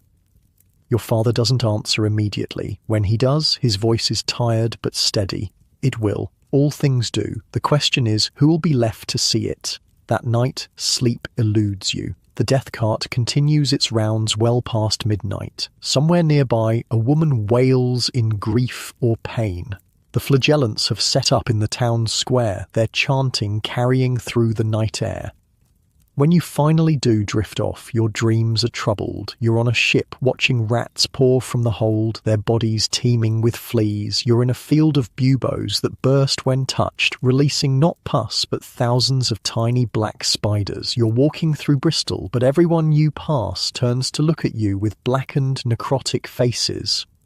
You wake with a gasp, sweat-soaked despite the cool air. Dawn is breaking, pale light filtering through the shutters. Another day in plague-stricken Bristol begins. But something's wrong, different. Your body aches in a way that has nothing to do with yesterday's labour. Your head pounds. And there's a tenderness in your groin that sends a spike of pure terror through your heart. No. Please, God, no. With trembling fingers, you reach down, feeling through your linen nightclothes. There, in the crease where thigh meets body, an unmistakable swelling, a bubo, the plague mark. You've been struck. For a moment, all you can do is lie there, frozen in horror. The plague. You have the plague. The disease that's been emptying Bristol house by house. The killer that takes 2 out of every 3 it touches. Father, you try to call, but your voice comes out as a croak. You clear your throat and try again, louder. Father, footsteps on the stairs. Then your father's concerned face appears in the doorway. Thomas, what is it? You can't say it, can't make the words come. Instead, you gesture weakly toward your groin. Understanding dawns in his eyes, followed quickly by a grief so profound it physically ages him. He crosses himself slowly. Are you certain? You nod, tears welling. I'm sorry, you whisper, though you've done nothing wrong, nothing to cause this. But that's the thing about the plague. It doesn't care if you're good or evil, pious or sinful, young or old. It takes indiscriminately, a scythe cutting through humanity without pattern or purpose. Your father moves to your bedside, reaching for your hand, but you pull away. Don't, you warn. You'll catch it too. I've been living in the same house as you, breathing the same air, eating the same food, he says gently. If I'm to catch it, the deed is likely done. Still, he respects your wish, not touching you. What can I do? Shall I fetch a physician? Physicians, with their bird-like masks filled with herbs, their useless remedies, their bloodletting and purges that seem to kill as often as they cure, and they charge a fortune, more than a baker can afford. No. You say, just water, please. I'm so thirsty. He brings water and a cool cloth for your forehead. The fever is rising fast, making the room swim before your eyes. The bubo in your groin throbs with every heartbeat, a hot coal nestled against your flesh. We should tell Father Michael, your father says, naming the parish priest. He'll want to give last rites, just in case. Just in case. A gentle way of saying, before you die. You nod weakly. Last rites seem like a good idea now, with death looming so close you can practically feel its breath. Your father leaves to fetch the priest, and you're alone with your pain and fear. Outside, the sounds of Bristol continued, diminished but persistent. The death bells, the occasional cart rumbling past, a dog barking, proof that some animals still live. Your mind wanders, the fever making your thoughts loop and tangle. You think of the old man by the well, waiting to die under the open sky. You think of Mrs. Cooper, who used to give you sweet cakes. You think of the flagellants whipping their own flesh in desperate hope of salvation. And you think, oddly, of all the others throughout history who faced this moment, the terror of recognizing the plague's mark on your own body, the knowledge of what likely comes next, the plague in Athens, in Rome, in Constantinople, and now here, in Bristol, in you. Time passes strangely when you're sick. It might be minutes or hours before your father returns with Father Michael. The priest is young, one of the few clerics who haven't fled the city or succumbed themselves. His face is gaunt with exhaustion. How many deathbeds has he attended these past weeks? Thomas, he greets you, his voice gentle. Your father tells me you're unwell. An understatement if ever there was one. You try to smile, but it feels more like a grimace. The plague, Father. He nods gravely. I'll hear your confession, if you wish. What sins does a 17-year-old baker's son have to confess? You've stolen food when hungry. You've had impure thoughts about the tanner's daughter. You've taken the Lord's name in vain. Small things, petty things, do they matter now with death at your door? But you confess anyway, the familiar ritual bringing a strange comfort. Father Michael listens, absolves, then administers last rites, the sacrament reserved for the dying. The holy oil feels cool against your fevered skin as he makes the sign of the cross on your forehead. May God, in his mercy, receive your soul, Father Michael concludes, his voice solemn but kind. Thank you, Father, you whisper. After the priest leaves, your father sits with you. He tries to get you to drink more water, to eat a little bread soaked in milk, but your throat is closing up, making swallowing difficult. The bubo has grown larger, more painful, and now you've discovered others, under your arm, on your neck. Your skin burns, but you can't stop shivering. Tell me a story, you ask suddenly, childlike in your illness. Like when I was small. Your father looks surprised, then sad, then resolute. Of course, he says, settling more comfortably on the stool beside your bed. Have I ever told you about how your grandfather came to Bristol? He hasn't, or if he has, you don't remember. You shake your head slightly. He was a French baker from a little village near Paris, your father begins. He came here during the troubles with King John, looking for a fresh start. The story washes over you, your father's familiar voice a comfort, even as the plague works its way deeper into your body. You drift in and out, catching fragments your grandfather's journey across the Channel, his struggle to establish himself in a foreign city, his marriage to your English grandmother. Night falls again. Your father lights a single candle, its flame casting long shadows across the small room. He's still talking, still telling family stories, though his voice has grown hoarse with the effort. The fever is so high now that the entire room seems to ripple and distort. The pain from the buboes is excruciating, like being stabbed with hot pokers from the inside. Your breathing comes in shallow gasps. This is it, you realise. You're dying. Like Mrs. Cooper, like the old man at the well, like thousands across Bristol, across England, across Europe. Father, you manage to whisper. He leans closer. I'm here, Thomas. I'm afraid. His face crumples, a lifetime of stoic strength giving way to raw grief. I know, son, I know, but you're not alone. I'm right here with you. He takes your hand then, despite the risk. His palm is rough from years of labour, warm against your increasingly cold skin. Tell mother but you can't finish the thought. Your mother, dead in childbirth with what would have been your sister. Is she waiting for you, somewhere beyond? She knows, your father says softly. She's always known. The room is growing dimmer, though the candle still burns. Your father's face blurs and doubles in your vision. The pain is receding now, replaced by a strange numbness that spreads from your extremities inward. Is this what death feels like? This gentle letting go? Your father is still talking, still holding your hand, but his words are indistinct now, underwater sounds that don't quite reach you. You try to squeeze his fingers to let him know you hear him, but you're not sure if your body responds. The darkness at the edges of your vision grows, encroaching on the candlelight. Your last thought is of bread, oddly enough, the simple comfort of your father's bakery, the smell of it, yeasty and warm, the ritual of making it, day after day, life-sustaining. then nothing. The plague that took you, the Black Death, will go on to kill somewhere between 30% and 60% of Europe's population. Approximately 50 million people will die across Asia, Africa, and Europe. Entire villages will be wiped out. Cities will be transformed. The social, economic, and religious fabric of medieval society will be torn apart and rewoven in the aftermath.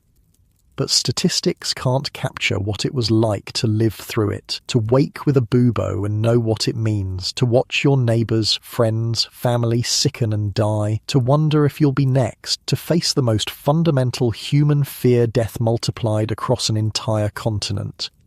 The Black Death will eventually recede, as all pandemics do, but it will return again and again in smaller outbreaks across Europe for centuries to come, and its impact will be felt long after the last victim is buried in art, in literature, in religion, in the very structure of society. This is what it meant to live and die during history's most notorious pandemic. Not just numbers in a history book, but individual lives, individual fears, individual losses. A baker's son in Bristol, a merchant in Constantinople, a soldier in Rome, a citizen in Athens. Each with their own story, each facing the same enemy, each part of the long human struggle against disease that continues to this day. The darkness recedes, your consciousness drifts, untethered from time and place. Then slowly you begin to solidify into a new existence. Your name is Citlali. You're a young healer's apprentice in Tenochtitlan, what the Spanish now call Mexico City. The year is 1545. You wake to the sound of coughing, harsh, wet coughing that makes your chest hurt just hearing it. Your mother in the next room of your small adobe home.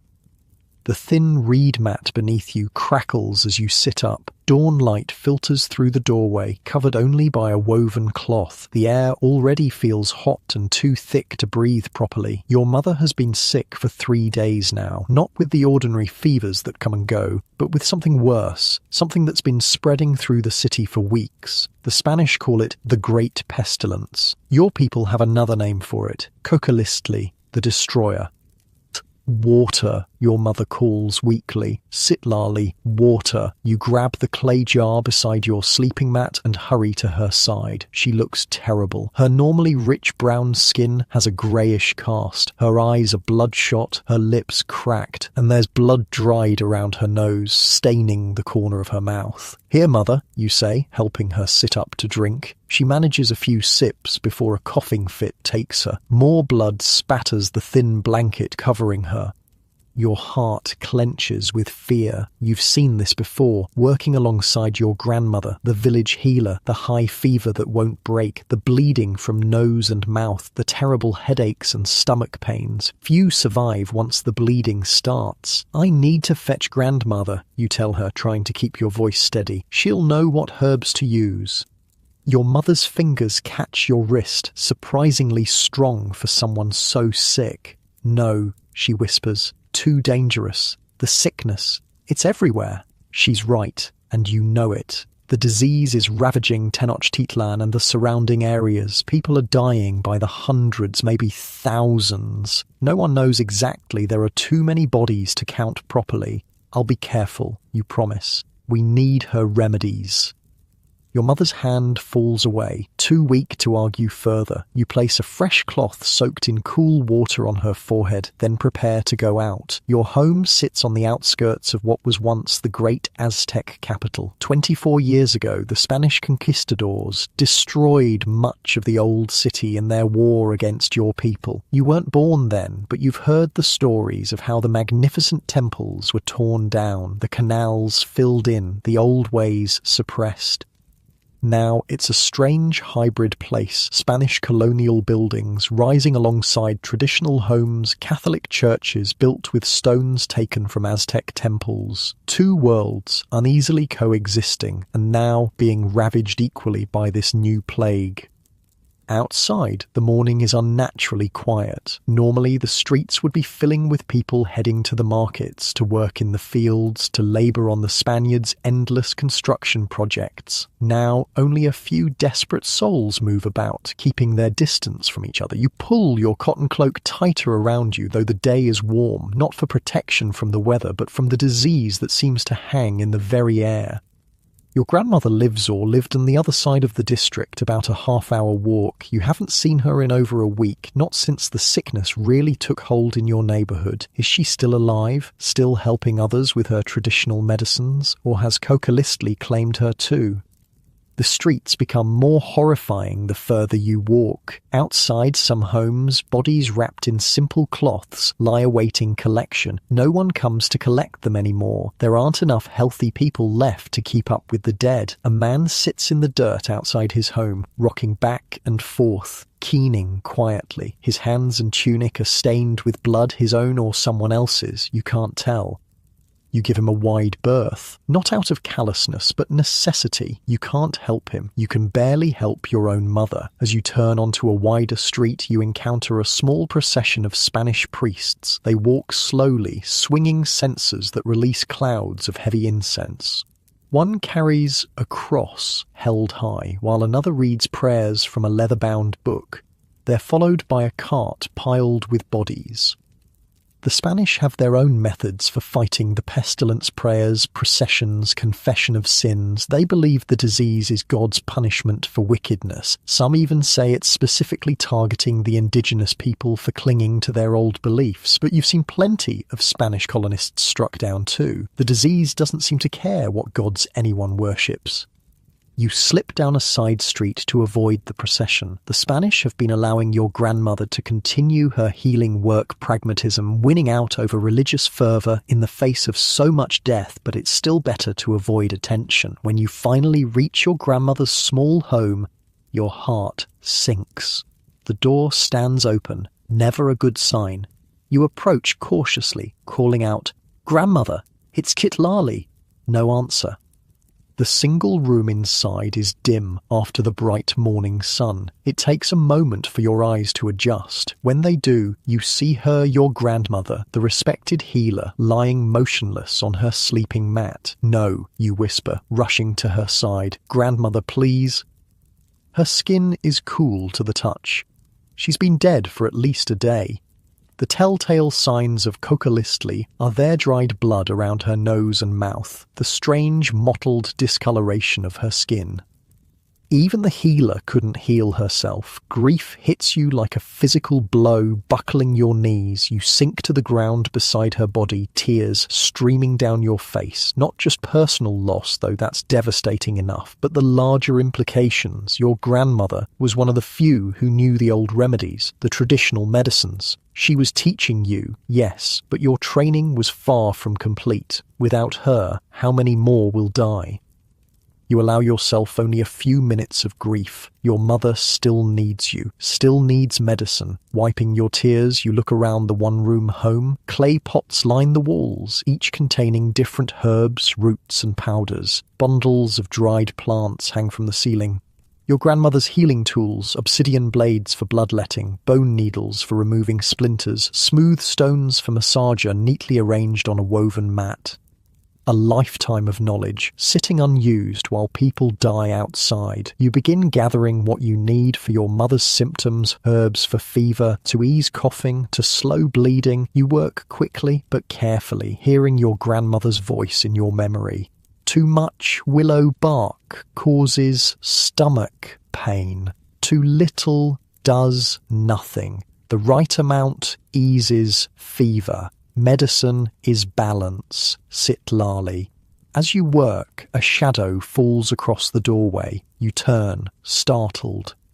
A Spanish man stands there, not a soldier or priest, but one of their doctors. You recognize him vaguely. He's spoken with your grandmother before, curious about native remedies. "She's dead then," he says, his accent making the Nahuatl words sound strange. "I feared as much when she didn't come to the hospital yesterday." You nod, not trusting your voice. He crosses himself. "God rest her soul. She helped many, even if her methods were..." He trails off, perhaps remembering he's speaking to her granddaughter. "What do you want?" you ask, more sharply than intended. "The same as you, I imagine. Medicines." He gestures to the pots and bundles. "This sickness. Our European remedies aren't working. Bloodletting, purging, prayer-nothing stops it." "These won't stop it either," you say bitterly, holding up the bundle of herbs you've collected. "They only ease the suffering." "Even that would be something," he says quietly. "At the hospital we have nothing left to offer but comfort." The hospital, a concept the Spanish brought with them, a place where the sick are gathered together, ostensibly for better care. Your grandmother thought it insanity, putting the ill side by side, sharing the same air, the same water. "Take what you need," you say, turning back to your task. "I have to return to my mother." "She's ill?" he asks. You nod, not looking at him. "Bring her to the hospital. We can—" "No." Your voice is firm. "She stays home, with me." He doesn't argue further, just begins selecting herbs and roots from your grandmother's stores. After a moment, he asks, "Do you know how to use these? Did she teach you?" "Some," you admit. "Not everything." He hesitates, then says, "Perhaps we could share knowledge. What you know of these native remedies, what I know of European medicine." You almost laugh. "Share knowledge? After all the Spanish have done destroying your temples, banning your religious practices, treating your people like children to be converted or savages to be enslaved?"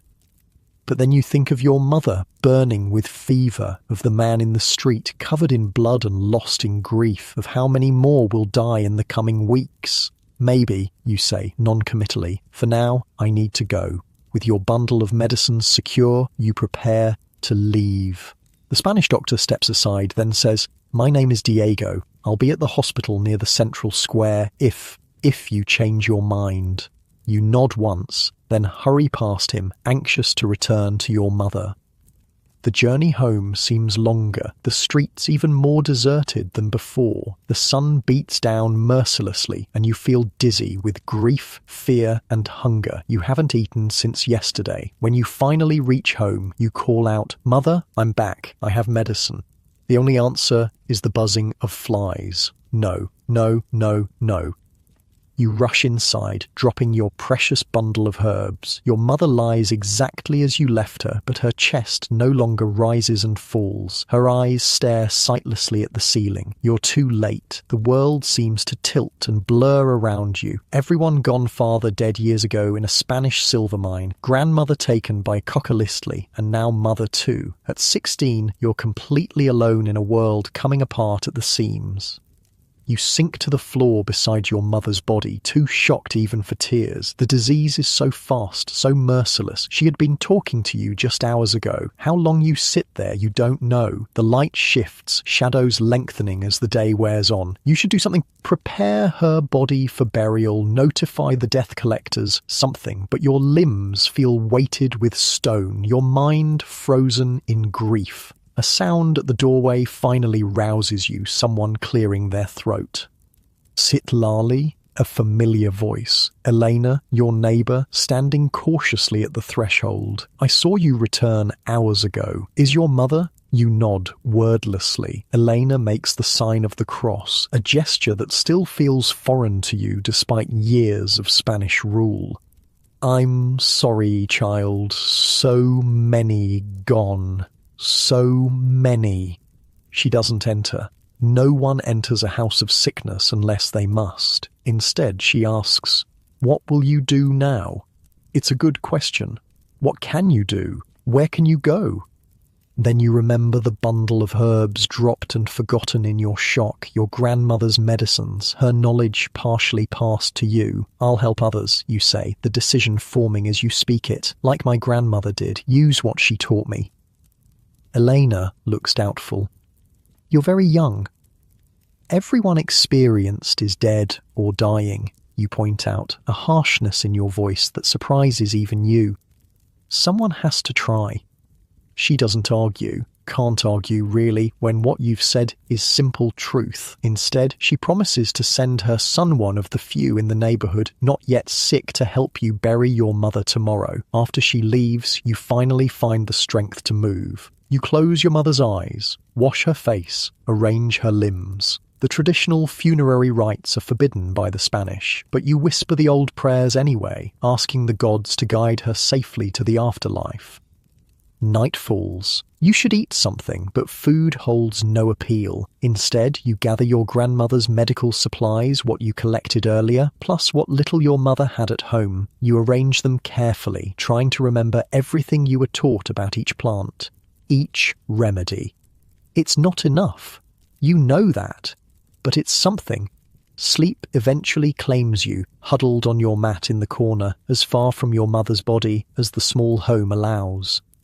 You dream of rivers of blood, of mountains of corpses, of an entire world empty of human voices. You dream of your grandmother teaching you, her weathered hands guiding yours as you prepare poultices and teas. You dream of Spanish ships bringing invisible death to shores that had never known such sickness before. Morning comes as a mercy, ending the nightmares. Elena's son appears as promised, along with another neighbour. Together, you wrap your mother's body in her best blanket and carry her to the edge of the district where mass graves have been dug for the mounting dead. There's no proper ceremony. Too many bodies, too few priests, too little time. Just a quick prayer as she's laid in the earth alongside dozens of others, then covered with dirt. On your return, you find Diego, the Spanish doctor, waiting at your door. He looks even more haggard than yesterday, his eyes red-rimmed from exhaustion. "Your mother?" he asks, though he must know the answer. "Gone?" you say simply. He nods, unsurprised. "I came to see if you've reconsidered. About sharing knowledge." You study him skeptically. "Why would a Spanish doctor want native remedies? Don't you have your own medicines?" "Nothing that works against this," he says bluntly. "I've lost 40 patients in 3 days. European treatments seem useless. Even prayer fails us." His honesty is unexpected. The Spanish rarely admit weakness or ignorance, especially to the native people they've conquered. "What do you offer in return?" you ask. "I have little left to lose, but my knowledge is valuable." He seems taken aback by your directness, then smiles faintly. "Food, protection being associated with a Spanish doctor has advantages, and my own medical knowledge for what it's worth." You consider his offer. The practical benefits are obvious. Food is becoming scarce, as fewer people are well enough to work the fields or bring goods to market. Protection matters in a city growing more desperate by the day. But there's something else, something your grandmother believed despite everything the Spanish had done. Knowledge deserves to be shared. Medicine is for everyone. Healing transcends the boundaries of culture and conquest. "I'll come to your hospital," you decide. "But I work alongside you, not under you. I'm not your servant." He agrees readily. Too readily? You can't quite trust his motives, but what choice do you have? The hospital is housed in a former palace near the city centre. Once opulent, it's now crowded with the sick and dying. The smell hits you: first blood, excrement, rot, and beneath it all, the heavy sweetness of incense trying and failing to mask the stench of death. Pallets line the walls and crowd the floor, each holding a victim of the pestilence. Most show the same symptoms: high fever, headache, stomach pain, bleeding from various orifices. Spanish priests move among them, offering prayers and last rites. A few nuns tend to the sick, changing blood-soaked cloths, offering water, closing the eyes of the dead. Diego leads you to a small side room that serves as both storeroom and workspace. "We can prepare medicines here," he explains. "Tell me what you need." You begin working together, an unlikely partnership born of desperate times. You show him how to prepare a tea of willow bark and other herbs that reduces fever. He demonstrates a poultice that helps ease the chest pain many sufferers experience. Neither of you has a cure. Nothing stops Cockalistly once it takes hold, but your combined efforts bring comfort to the dying, and occasionally, surprisingly, someone survives. Days blend into weeks. The disease continues its rampage through Tenochtitlan and beyond. No one is counting anymore, but thousands upon thousands have died. Entire villages are empty. Fields lie untended. The great market that was once the heart of the city is a ghost town. You move into a small room at the hospital, your home now empty and full of memories you can't bear to face. Your days are spent preparing medicines, tending to the sick, teaching what you know to the Spanish nuns who are willing to learn. It's exhausting, heartbreaking work. For every person who recovers, dozens die. Sometimes you wonder if you're making any difference at all. But then there are moments, a child's fever breaking, a mother able to return to her waiting family, an old man dying in less pain because of your herbal tea that reminds you why you continue. One evening, as you and Diego work side by side preparing medicines, he asks, "Do you think it will ever end? This pestilence?" You look up from the herbs you're grinding into powder. All sicknesses end eventually. The question is, how many of us will be left? He nods grimly. The Spanish settlements to the north report the same disease, and south into lands we've barely explored. It's as if the entire world is dying. Not the entire world, you think, just your world, the one that existed before European ships brought new gods, new weapons, and new diseases to shores that had never known them. You don't say this aloud. What would be the point? Instead, you ask, what causes it, do you think? The church says sin, the old ones say angry gods. What do you believe? Diego hesitates. As a Christian, I should say God's will. As a doctor, he glances around to ensure no priests are within earshot. I think perhaps something in the air or water, something too small to see that passes from the sick to the healthy. It's a radical idea, one that contradicts both Spanish and native beliefs about disease, but it makes a certain kind of sense. If that's true, you say slowly, then gathering the sick together like this, I know, he interrupts, it may spread the disease faster. But what alternative do we have? Leave them to die alone, untended? He has no answer for that, neither do you. As weeks turn to months, the tide of coccolistly begins to slow, not because of any medicine or prayer, but simply because there are fewer people left to infect. Those who somehow resisted the disease or survived its ravages move cautiously through a transformed world. Where once Tenochtitlan held tens of thousands, now perhaps half that number remain. Fields lie fallow, homes stand empty. Both Spanish and native institutions struggle to maintain order in a world turned upside down. You continue your work at the hospital, though fewer patients arrive each day. Your knowledge of traditional medicine, combined with what you've learned from Diego and the Spanish doctors, has made you a respected healer despite your youth. The great pestilence coccolistly will eventually claim between 5 and 15 million lives across Mexico. It will be recorded as the deadliest epidemic in Mexican history. Researchers centuries later will suggest it might have been caused by a form of salmonella, though no one in your time has the knowledge to identify such things. All you know is that the world has changed irrevocably. The old ways are fading faster now, with so many elders gone. The Spanish tighten their grip on a population too devastated to resist, and you walk between worlds using native plants with Spanish techniques, praying to old gods in new churches, finding a way to survive in this altered landscape. Because that's what humans do in the face of pandemics. They adapt, they mourn, they rebuild, they remember. And they wonder, as you do while working late into the night preparing medicines for those still suffering, when will the next great pestilence come, and who will be left to tell its story? The world shifts again. Mexico City dissolves around you, centuries compressing like an accordion. You drift through darkness, then light blooms and reality coalesces. Your name is Mikhail. You're a physician's assistant in Moscow, Russia. The year is 1771. You wake to the sound of distant shouting, not unusual these days. The city has been simmering with tension for months now. The small room is frigid, despite it being early September. Moscow autumns come early and without mercy. You pull the wool blanket tighter, not wanting to leave its relative warmth for the cold wooden floor. But duty calls. People are dying. With a sigh, you swing your legs over the edge of the narrow bed. Your quarters are sparse: a bed, a small table with a basin for washing, a trunk containing your few possessions. As a doctor's assistant, you live in a small room attached to the hospital, always on call, always available. Though hospital feels like too grand a word for what has become little more than a crowded morgue. The plague arrived in Moscow last year, sneaking in like a thief in the night. Some say it came with soldiers returning from war against the Ottoman Turks. Others blame merchants from the south. Whoever brought it, the result is the same death sweeping through the city like wildfire through dry timber.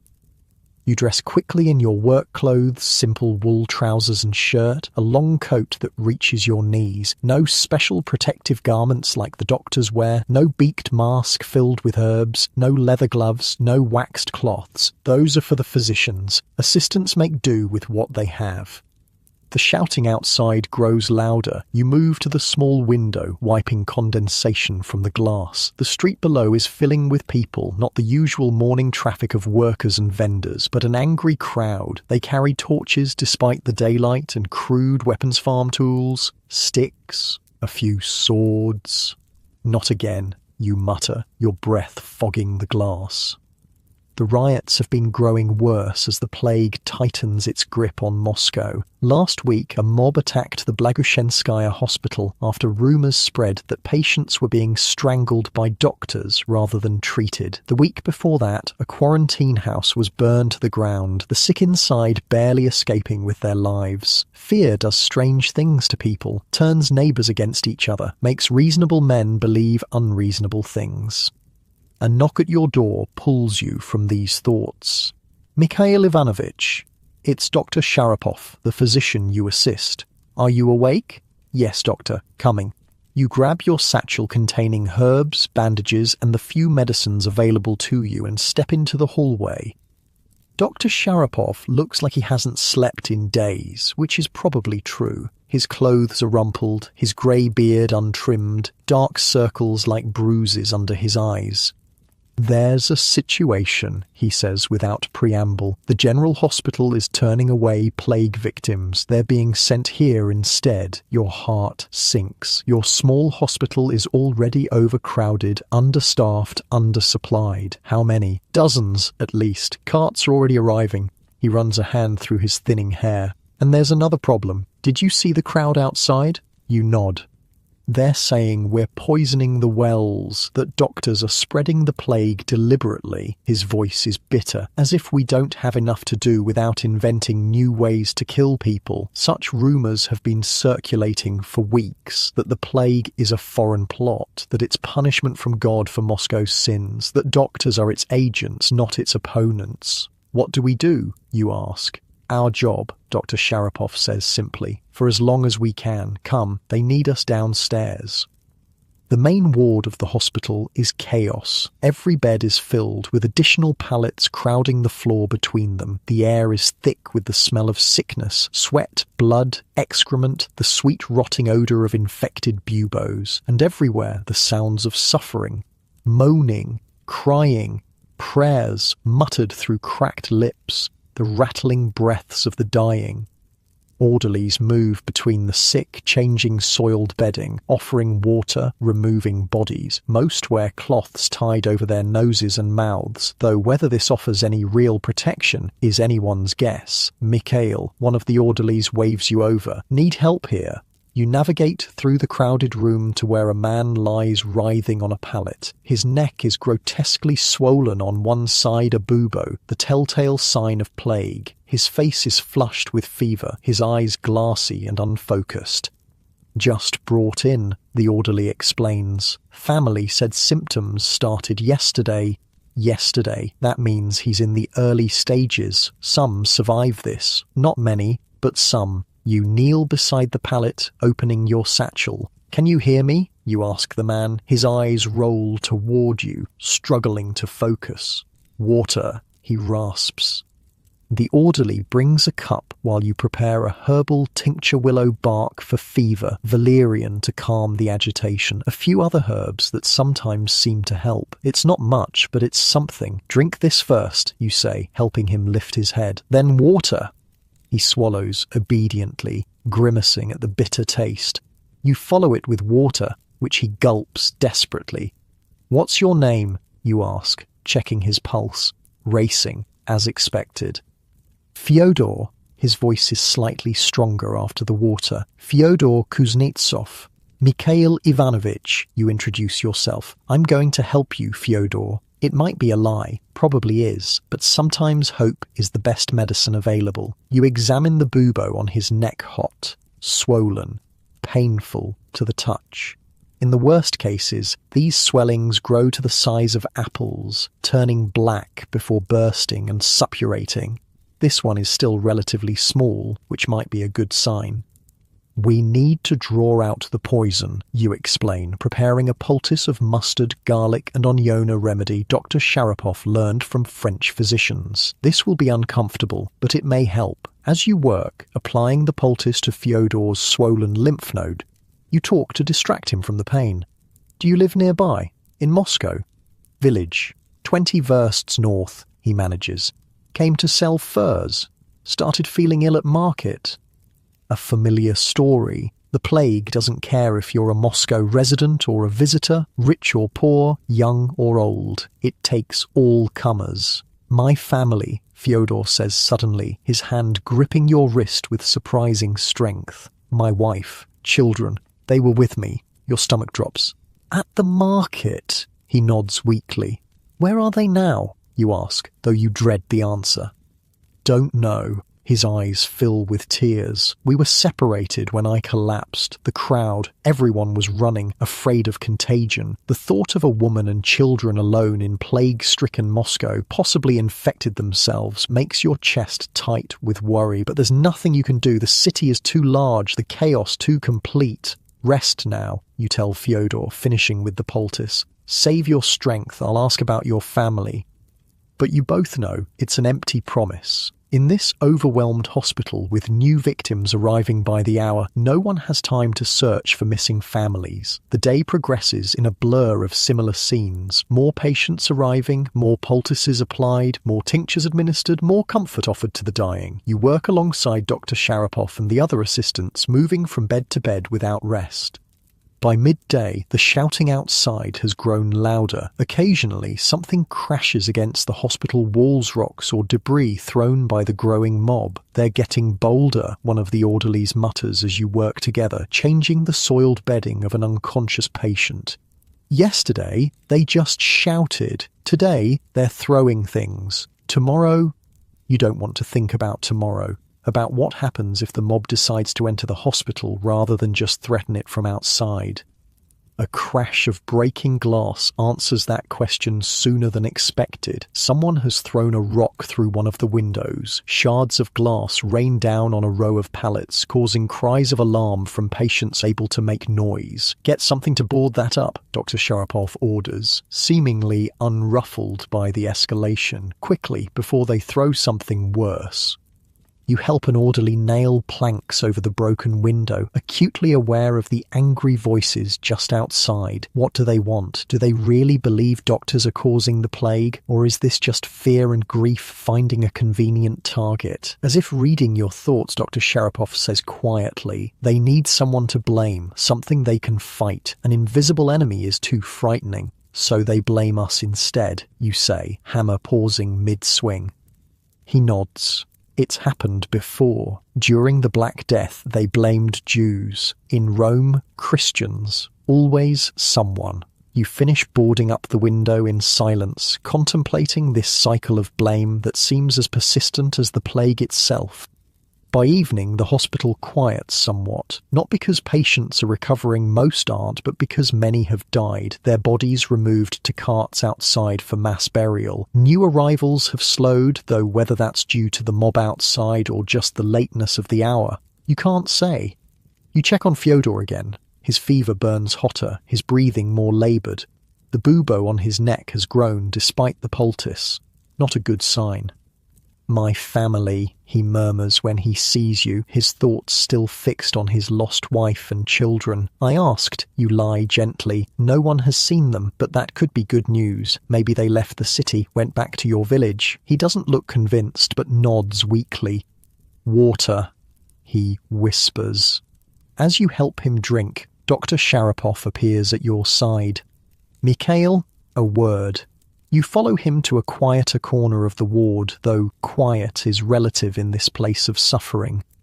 The mob is growing, he says without preamble. The police are outnumbered. There's talk they might storm the hospital tonight. Your mouth goes dry. What do we do? He looks older than his 60 years in this moment, the weight of responsibility bowing his shoulders. Those who can walk should leave. Find shelter elsewhere. As for the rest, he doesn't finish the thought. We can't abandon them, you protest. We can't save them if we're dead, he counters, his voice gentle but firm. Sometimes retreat is the wiser course. You know he's right, but it doesn't make the decision any easier. These people came to you for help. To leave them feels like the worst kind of betrayal. I'll stay, you hear yourself saying. Help those who can walk to leave, then come back for the others if there's time. Dr. Sharapov studies your face, then nods slowly. I thought you might say that. Very well. I'll organize the evacuation of those able to move. You prepare the others just in case we can return for them. The next hour passes in controlled chaos. Patients who can walk or even crawl are helped out a back entrance, directed toward other hospitals or makeshift shelters. Orderlies carry some of the less severely ill. Dr. Sharapov moves through it all with calm efficiency, directing, reassuring, never showing the fear he must feel. You remain with those too sick to be moved, about 20 patients, including Fyodor. You go from bed to bed, offering water, adjusting poultices, whispering reassurances you're not sure you believe yourself. Outside, the mob's shouts grow louder, punctuated by the crash of objects against the building. The few remaining orderlies exchange nervous glances. One by one, they make excuses to step outside, not returning. Soon, it's just you and the dying. They're coming, aren't they? Fyodor asks when you check on him again. His voice is weaker, but his eyes are surprisingly clear. You see no point in lying. Yes, but help will come too. The authorities won't let this happen. Even as you say it, you wonder if it's true. The plague has strained Moscow to breaking point. Food is scarce. A third of the population has died or fled. The police are overwhelmed. The military focused on maintaining quarantine boundaries rather than keeping order within them. You should go, Fyodor says, surprising you. Save yourself. The selflessness of it, this dying man concerned for your safety, brings a lump to your throat. I'll stay a while longer, you say. Rest now. The crash of the front door being forced open ends any further discussion. The mob has breached the hospital. Your heart pounds as you hear them moving through the building, shouting, breaking things. They'll reach the ward any moment. A strange calm settles over you. You've seen so much death these past months, held the hands of the dying, closed the eyes of the dead. Perhaps your turn has come. There are worse ways to go than trying to help others. The ward door bursts open. A dozen men pour in, faces contorted with anger and fear. They carry torches, clubs, farm implements turned to weapons. Behind them, more crowd in the hallway, peering into the ward with a mixture of rage and horror. There he is, someone shouts, pointing at you. One of the poisoners. I'm a doctor's assistant, you say, keeping your voice steady. I'm trying to help these people. Liar, another voice calls. You're spreading the plague, killing good Russians. Look around you, you gesture to the patients. These are your neighbours, your fellow Muscovites. They need help, not violence. A big man with a blacksmith's build steps forward, a heavy hammer in his hand. My wife died 3 days ago. My children are sick. The doctors did nothing, We're doing everything we can, you say, hearing the inadequacy of the words even as you speak them. There's no cure for plague. We can only try to ease suffering. Enough talk, someone shouts from the back. Burn it down, burn it all down. The mood shifts palpably. Individual grief and anger coalescing into mob mentality. You've seen it before during food riots earlier in the summer. Once it takes hold, there's no reasoning with it. If you burn this place, you try one last time. You're killing these people yourselves. Is that what you want? To become murderers? A moment of hesitation ripples through the crowd. Some look uncertain, glancing at the patients on their pallets. Others grip their weapons tighter, unmoved. The blacksmith steps closer, hammer raised. Maybe we should just kill the doctor instead. Make an example. This is it, you think? Your last moment. Stop! The voice booms from the doorway with the authority of a cannon shot. The crowd parts, revealing a figure in the elaborate uniform of a senior police official. "What is the meaning of this?" he demands, striding into the ward. Behind him, a dozen armed police officers file in, hands on their weapons. The crowd's energy shifts again, uncertainty replacing bloodlust. The blacksmith lowers his hammer slightly. "This man is spreading the plague," someone finally says, pointing at you. "All the doctors are. They're poisoning the wells."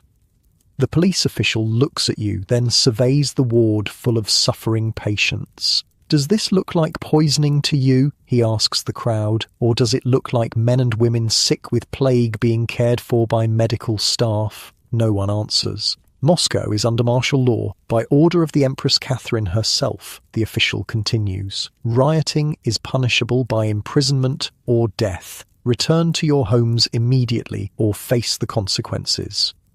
The threat hangs in the air. For a moment, you think the crowd might still turn violent. There are more of them than police, after all. But slowly, reluctantly, they begin to disperse. The blacksmith gives you one last hate-filled glare before following the others out.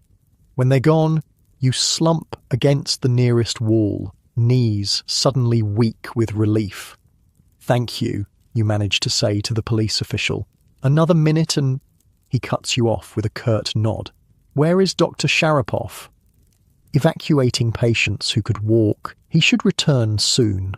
The official frowns. "We'll need to move these remaining patients as well. This hospital isn't safe anymore. The mob may return in greater numbers." He turns to his men, issuing orders for carts and stretchers. "They're to be taken to the new quarantine facility outside the city walls," he explains, "purpose-built to house plague victims away from the general population." As preparations begin, you check on Fyodor one last time. His breathing is shallow, his skin burning hot despite the cool cloths you've placed on his forehead. "We're moving you," you tell him, "to a safer place." His eyes flutter open, unfocused. "My family," he whispers. "We'll find them," you promise, knowing it's likely impossible but unable to deny this small comfort to a dying man. The evacuation proceeds with military efficiency. Patients are carefully transferred to carts and stretchers. Police maintain a perimeter around the hospital, keeping the lingering crowd at bay. By midnight, the last patient has been removed. You stand in the empty ward, feeling an exhaustion so profound it seems to penetrate to your bones. The floor is littered with debris from the mob's brief occupation, broken furniture, shattered medicine bottles, abandoned torches.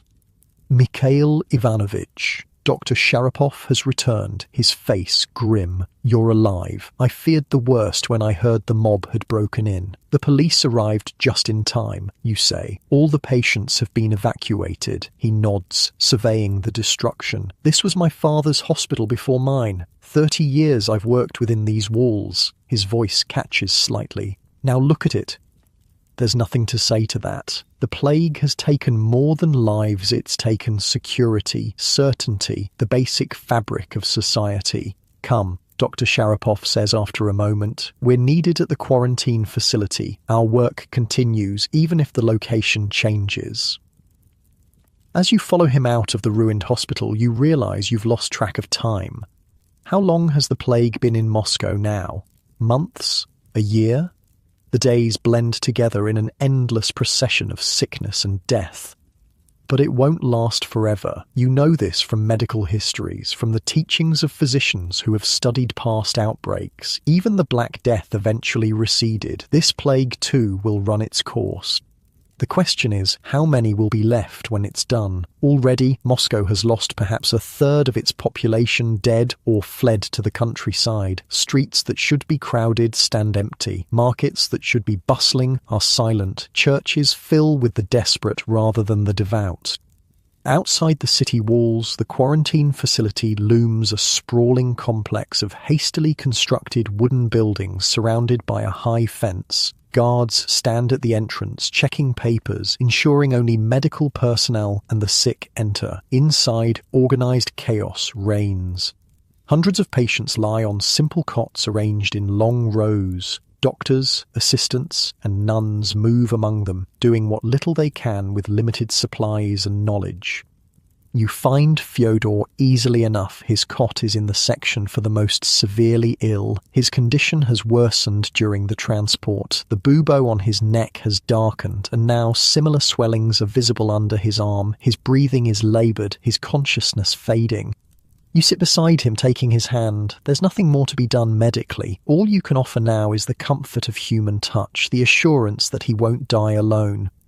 "My family," he whispers, the words so faint you have to lean close to hear them. "They're safe," you lie gently. "They're waiting for you." A faint smile touches his lips. He believes you, or chooses to. Either way, it brings him peace in his final moments.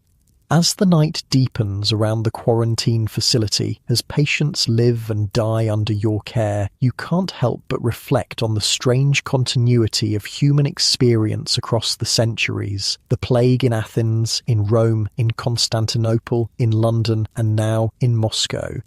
Different times, different places, but the same fundamental story. Sickness spreads, people die, society strains and sometimes breaks. The survivors rebuild.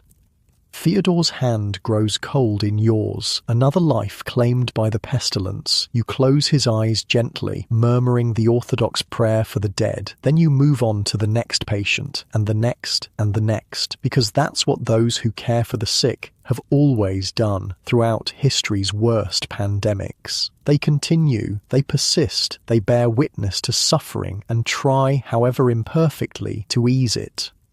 The Moscow plague will eventually claim between 50,000 and 100,000 lives before burning itself out. Remarkably, it will be the last major outbreak of bubonic plague in Europe, the disease that has haunted the continent for centuries finally receding from its shores.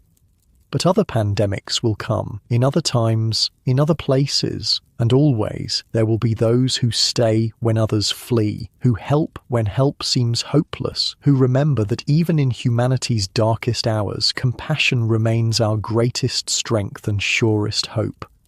As dawn breaks over the quarantine facility, bringing another day of struggle and loss, you take a moment to look eastward, toward the rising sun, and you wonder, as humans always have in times of great calamity, what the future holds, what new challenges await, what lessons will be learned from this suffering, and which will be forgotten until the next great pandemic comes. The world shifts once more. Moscow fades away and you drift through darkness. Then light returns and you find yourself in a new time, a new place, a new life. Your name is Sarah. You're a nurse at Camp Devon's military hospital near Boston, Massachusetts. The year is 1918. You wake to the sound of coughing. Not just one person, many. A chorus of hacking, wheezing and gasping that's become the soundtrack of your life these past few weeks. The narrow bed in the nurse's quarters creaks as you sit up, rubbing sleep from your eyes. Outside, dawn is just breaking, pale light filtering through the thin curtains. You've managed maybe 4 hours of sleep. It will have to be enough. Your uniform hangs on a hook by the door, the white dress, apron and cap that mark you as one of the angels of mercy in this place of suffering. You dress mechanically, fingers working the familiar buttons, straightening the cap over your dark hair, which you've cut short for practicality. No time for breakfast. The night nurse will be desperate for relief, and there are too many patients, too few hands to help them. The hospital wasn't built for this. Camp Devon's was meant to train soldiers for the Great War raging in Europe, not to house thousands of the sick and dying. The medical facilities were designed for typical military injuries and illnesses, broken bones, training accidents, the occasional outbreak of measles or mumps. Not this, not what people are calling the Spanish flu, though there's nothing Spanish about it except the newspapers that first reported it openly. Spain, neutral in the war, had no censorship restricting coverage of the disease. The United States, along with other warring nations, kept early reports quiet to maintain morale. Fat lot of good that did. The hallway outside the nurses' quarters is already busy orderlies pushing gurneys, doctors conferring in low voices, nurses rushing between wards with arms full of supplies. Everyone looks exhausted. Everyone's wearing a gauze mask over their nose and mouth, a flimsy barrier against an invisible enemy. Sarah, Dr. Reynolds, waves you over, his voice muffled behind his mask. Thank God. We've got 20 new cases since midnight. We're putting them in the recreation hall. The wards are full. 20? Your stomach drops. Military or civilian? Soldiers, mostly. Just back from the front. Probably picked it up on the transport ships. He runs a hand through his thinning hair, a gesture of frustration you've come to know well. The damn war ends, and now this. The war isn't officially over yet, but everyone knows it's just a matter of time. Germany is on the brink of surrender. American troops are returning home by the thousands, bringing the influenza with them. I'll head to the rec hall, you tell Dr. Reynolds. Has anyone relieved Nurse Wilson in Ward C? Nurse Patterson took over an hour ago. Wilson's down with it herself now. Another one. 3 nurses have fallen ill in the past week alone. 2 orderlies, 1 doctor. The flu doesn't care what uniform you wear. The recreation hall has been transformed overnight. The pool tables and card tables that once offered soldiers a few hours of distraction from training are gone, replaced by rows of cots. Most are already occupied. The air is thick with the sounds of laboured breathing, coughing, occasional moans. Nurse Evans, a young orderly, practically a boy, hurries toward you. We've run out of clean sheets and the laundry can't keep up. Use blankets for now, you tell him, and see if any of the recovering patients in Ward A can be discharged. We need the beds. He nods and hurries off. You take a deep breath, steeling yourself for the day ahead, and begin moving from patient to patient. The first is a soldier, maybe 22. His face is flushed with fever, his breathing rapid and shallow. When you place a thermometer in his mouth, it reads 104°F. How long have you been sick, you ask, helping him sit up to drink some water. Started on the ship, he says between laboured breaths. Thought it was just seasickness at first. Then the fever hit yesterday. Any family we should notify? He shakes his head slightly. Just my mother in Chicago. Don't worry her yet. I'll be fine in a few days. You don't contradict him, but you've seen how quickly this influenza progresses, how it starts like any other fluff fever, headache, body aches, then suddenly turns deadly. Patients who seem to be improving in the morning are gasping for breath by evening, their skin turning a dusky blue from lack of oxygen. The young ones are hit hardest. Unlike typical influenza, which usually claims the elderly and very young, this strain seems to prefer healthy adults in their 20s and 30s, the very people who should be most resistant. The theory, according to Dr. Reynolds, is that their strong immune systems actually work against them overreacting to the virus, flooding the lungs with fluid in a desperate attempt to fight the infection. The resulting pneumonia drowns them from the inside out. You move on to the next patient and the next, taking temperatures, administering aspirin for fever, changing sweat-soaked bedding, helping those who can still swallow to take broth or water, noting which ones have developed the ominous blue tinge to their lips and fingertips. By mid-morning, 3 more cases arrive. By noon, another 5. The hospital administrators have stopped turning away civilian cases. There's nowhere else for them to go. The city hospitals are as overwhelmed as Camp Devon's. Miss, a weak voice calls out as you pass. Miss, please. You turn to see an older man, perhaps 50, reaching out a trembling hand. His lips are blue, his breathing laboured. My wife, he gasps. Need to tell her?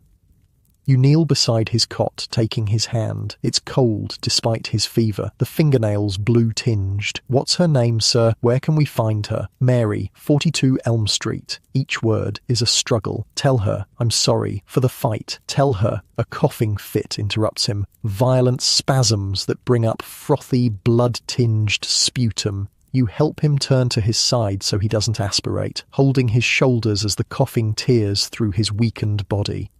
When it finally subsides, he lies still, eyes closed, breath coming in short, irregular gasps. You check his pulse, rapid, thready. He doesn't have long. "I'll tell her," you promise, though you have no idea if anyone will actually have time to deliver such a message. Try to rest now. His eyes flutter open briefly. "Cold," he murmurs. "So cold." You find an extra blanket and tuck it around him, knowing it won't help the bone-deep chill that comes with approaching death. Then you move on to the next patient, and the next, and the next. The day blurs into a procession of faces, symptoms, small kindnesses offered against overwhelming suffering. You barely notice when someone presses a sandwich into your hand around what must be lunchtime. You eat mechanically, not tasting it, then return to your rounds. Late afternoon brings Dr. Morris, the hospital's most senior physician, to the recreation hall. He walks slowly between the rows of cots, stopping occasionally to examine a patient, his face growing grimmer with each step. "Nurse Evans," he calls, beckoning you over. "A word, please."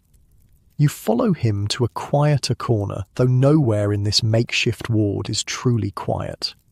"We're losing this battle," he says without preamble, his voice low. "This morning's count was 73 dead since midnight. The morgue is overflowing. We're using the ice house as backup storage for the bodies, and even that's nearly full." The number stuns you. 73 in just one hospital, and it's happening all across the country, all across the world. "What do we do?" you ask, hating how helpless you sound.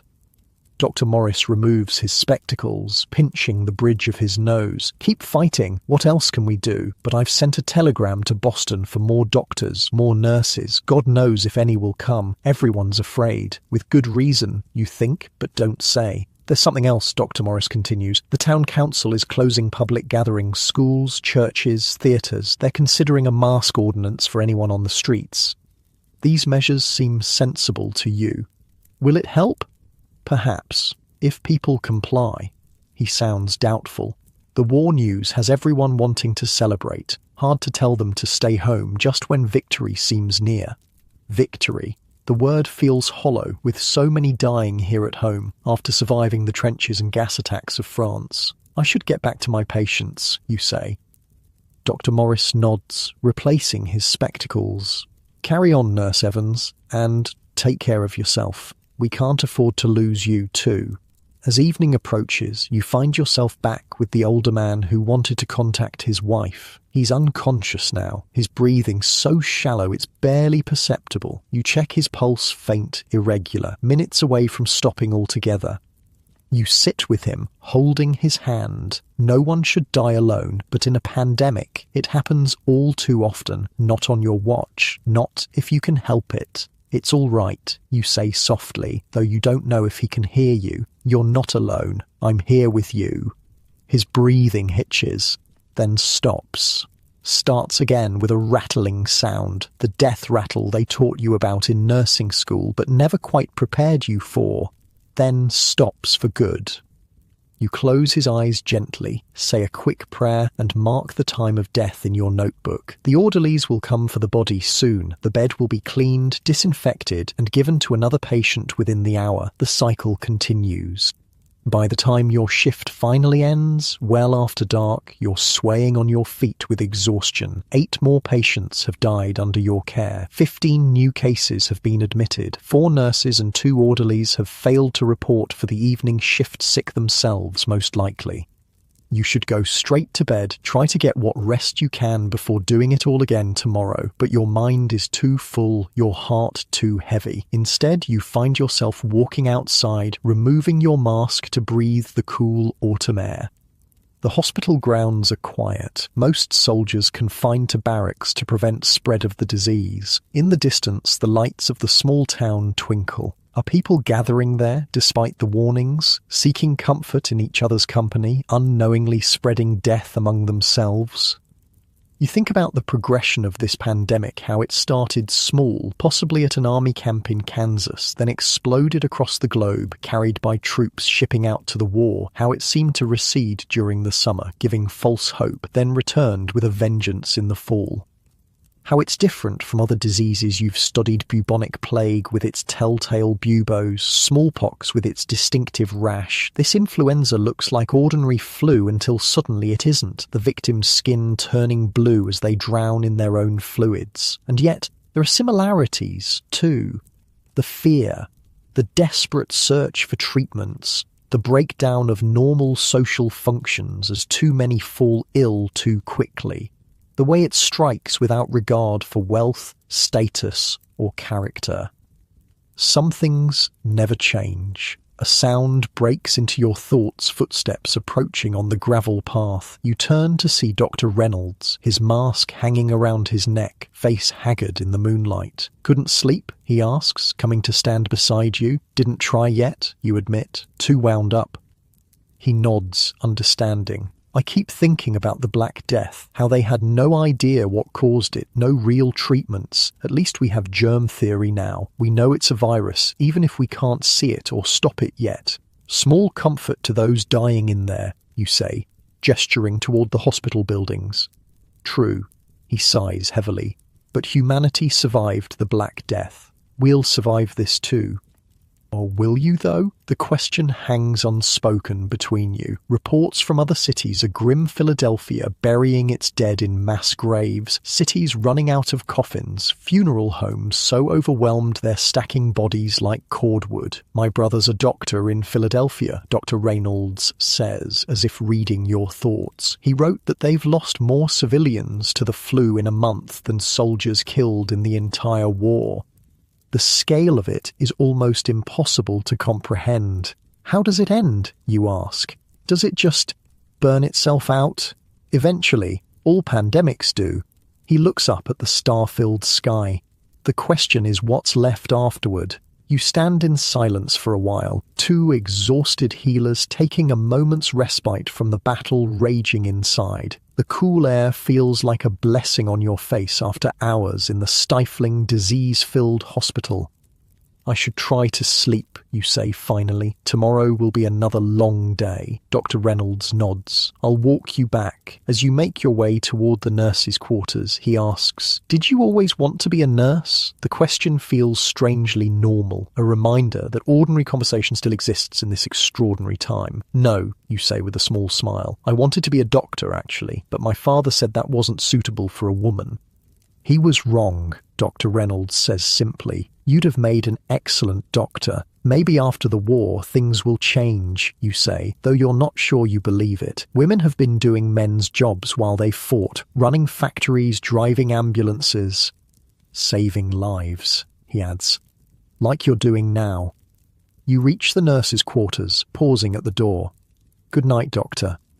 Good night, Nurse Evans. He hesitates, then adds, you know, I never asked, do you have family? Someone waiting for you after all this? The question catches you off guard. A sister in New York. Our parents are gone. You don't add that your fiancé died at Belleau Wood just 4 months ago? Some wounds are still too fresh to touch. He seems about to say something more, but a call from across the compound interrupts. Dr. Reynolds urgent in Ward B. Duty calls, he says with a wry smile. Get some rest, Sarah, while you can. As he hurries away, you enter the quiet building. Most of the other nurses are either on night shift or already asleep. You move silently to your room, shedding your uniform, washing up with the cold water in your basin. The narrow bed welcomes you, though sleep feels far away despite your exhaustion. Your mind won't quiet, filled with images from the day blue-tinged faces, bloody sputum, vacant eyes, and statistics, terrible statistics. How many dead today? How many more tomorrow? The Spanish flu, misnamed though it is, will eventually infect 1/3 of the world's population. Between 20 and 50 million people will die, more than in the Great War itself. It will reshape societies, alter economies, change how future generations think about public health. But in this moment, in your small room at Camp Devons, those are just abstract numbers. What matters are the individual lives, the young soldier who just wanted to get home to his mother, the old man who needed to apologize to his wife, the nurse who fell ill while caring for others. Each a world unto themselves. Each part of the vast, complex tapestry of human experience during a pandemic. As sleep finally begins to claim you, you wonder, as humans always have in times of great suffering, what comes next. Will this plague, like others before it, eventually recede? Will humanity learn from it or repeat the same mistakes when the next one comes? And will you be there to witness it or become just another statistic, another victim of the invisible enemy that has turned the world upside down? The questions follow you into uneasy dreams where faceless patients call for help you cannot give and masks cannot protect against the miasma of death that hangs in the air like a shroud. The world shifts one final time. Camp Devons and the Spanish flu recede into memory. You drift through darkness, then emerge into a different reality. Your name is Marcus. You're a nurse and community health advocate at a clinic in San Francisco. The year is 1985. You wake slowly, the morning light filtering through Venetian blinds, casting striped shadows across your bedroom. Unlike the cramped nurses' quarters at Camp Devons or the sparse room attached to the Moscow hospital, this space is yours, a small but comfortable apartment in the Castro district. The sheets around you are soft cotton, the mattress supportive, nothing like the rough pallets of ancient Athens or the straw-stuffed sacks of medieval Bristol. Such simple comforts taken for granted by most feel like luxuries when you remember those other lives, those other pandemics. Your alarm clock reads 6:30 a.m. Time to get up, to face another day of watching young men waste away, of fighting an invisible enemy, of struggling against not just a virus, but the fear and prejudice surrounding it. AIDS, acquired immune deficiency syndrome, the latest pandemic to sweep through humanity, though many refuse to call it that. Gay plague, some newspapers have called it. Divine punishment, according to certain preachers, as if viruses have moral agendas, as if disease discriminates. You've seen this before, of course. In Moscow, when they blamed doctors for spreading the plague. In Bristol, when they said it was God's wrath for sin. In Athens, when they abandoned all rules of religion and law in their panic. Some things never change across all the centuries you've witnessed. You shower and dress simply: jeans, a button-up shirt, comfortable shoes. Your work isn't about appearances, it's about being there, being present for people who have been abandoned by so many others. The morning is cool and foggy, typical San Francisco weather. You walk the few blocks to the community clinic where you've worked for the past 3 years, ever since the epidemic began claiming your friends, your neighbors, your community.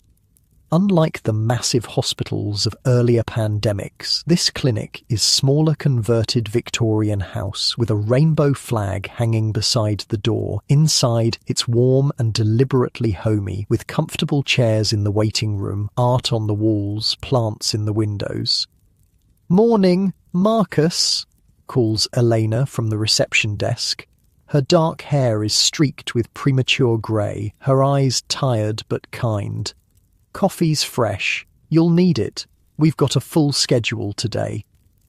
"Thanks." You pour yourself a cup, doctoring it with milk and sugar. "Any overnight calls?" Her expression falls slightly. "Michael Peters. His partner called around 2 a.m. Pneumonia's getting worse. They're taking him to General." You close your eyes briefly. "Michael, 32, former dancer, diagnosed 6 months ago. One of the first in your support group to develop full-blown AIDS. I'll check in after my shift," you say. "Anyone else?" 3 new referrals, all just diagnosed, all scared out of their minds. She hands you their files. "Dr. Rivera asked if you'd see them first. Do the intake counselling." Intake counselling, such a clinical term for what amounts to sitting with someone whose world has just imploded, whose future has suddenly contracted from decades to perhaps months, and trying to offer some glimmer of hope, some path forward. Of course, you say, taking the files. When do they arrive?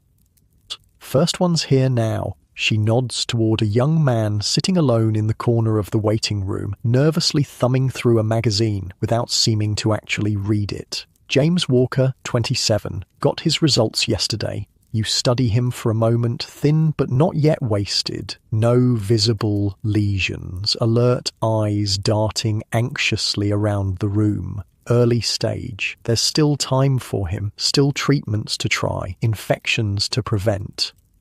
More time than the thousands already gone, more options than existed even a year ago as researchers race to understand this new disease, to develop treatments, if not a cure. I'll take him to the back office, you tell Elena. Could you bring us some tea in about 10 minutes?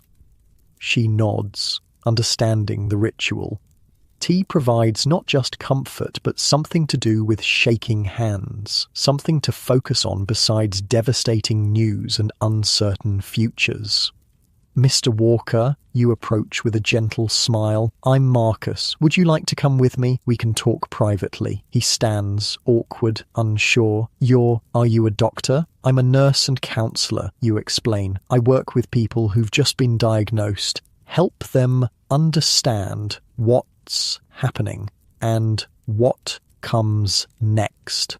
What comes next, he repeats hollowly, is dying. What comes next?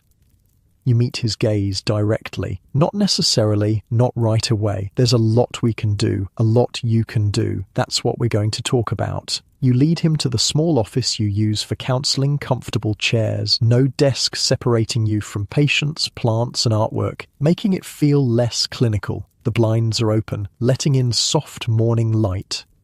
Please, sit, you gesture to a chair. I know yesterday was probably the worst day of your life. Receiving that diagnosis, there's nothing that can prepare you for it. He sits on the edge of the chair, coiled with tension. The doctor who gave me my results couldn't get me out of his office fast enough, like I was radioactive or something. Just handed me a pamphlet and said to come here. Your jaw tightens. You've heard this too many times. Medical professionals sworn to care for the sick, treating AIDS patients like pariahs. It echoes the abandonment of plague victims in earlier centuries, when even family members fled from the infected. I'm sorry that happened, you say sincerely. It shouldn't be that way, not from medical professionals who should know better. So I'm not dangerous to be around? Because my mum, when I told her, his voice breaks, and he looks away. No, you say firmly. AIDS isn't spread through casual contact, not by sharing a meal or a bathroom or living in the same house. We know that for certain now. The relief on his face is palpable, though tinged with hurt. Maybe you could tell my mum that. I'd be happy to talk with her, you say, and mean it. Education is half the battle in this pandemic, fighting misinformation, superstition, and fear. Why don't you bring her to our family support group? It's on Thursday evenings. He nods uncertainly. Maybe, if she'll come. The next hour passes in gentle explanation, in answering questions, in outlining what treatments exist, limited though they are, and what studies he might qualify for. You discuss nutrition, stress reduction, support groups, the practical matters of living with HIV before it progresses to AIDS. The importance of hope without denial.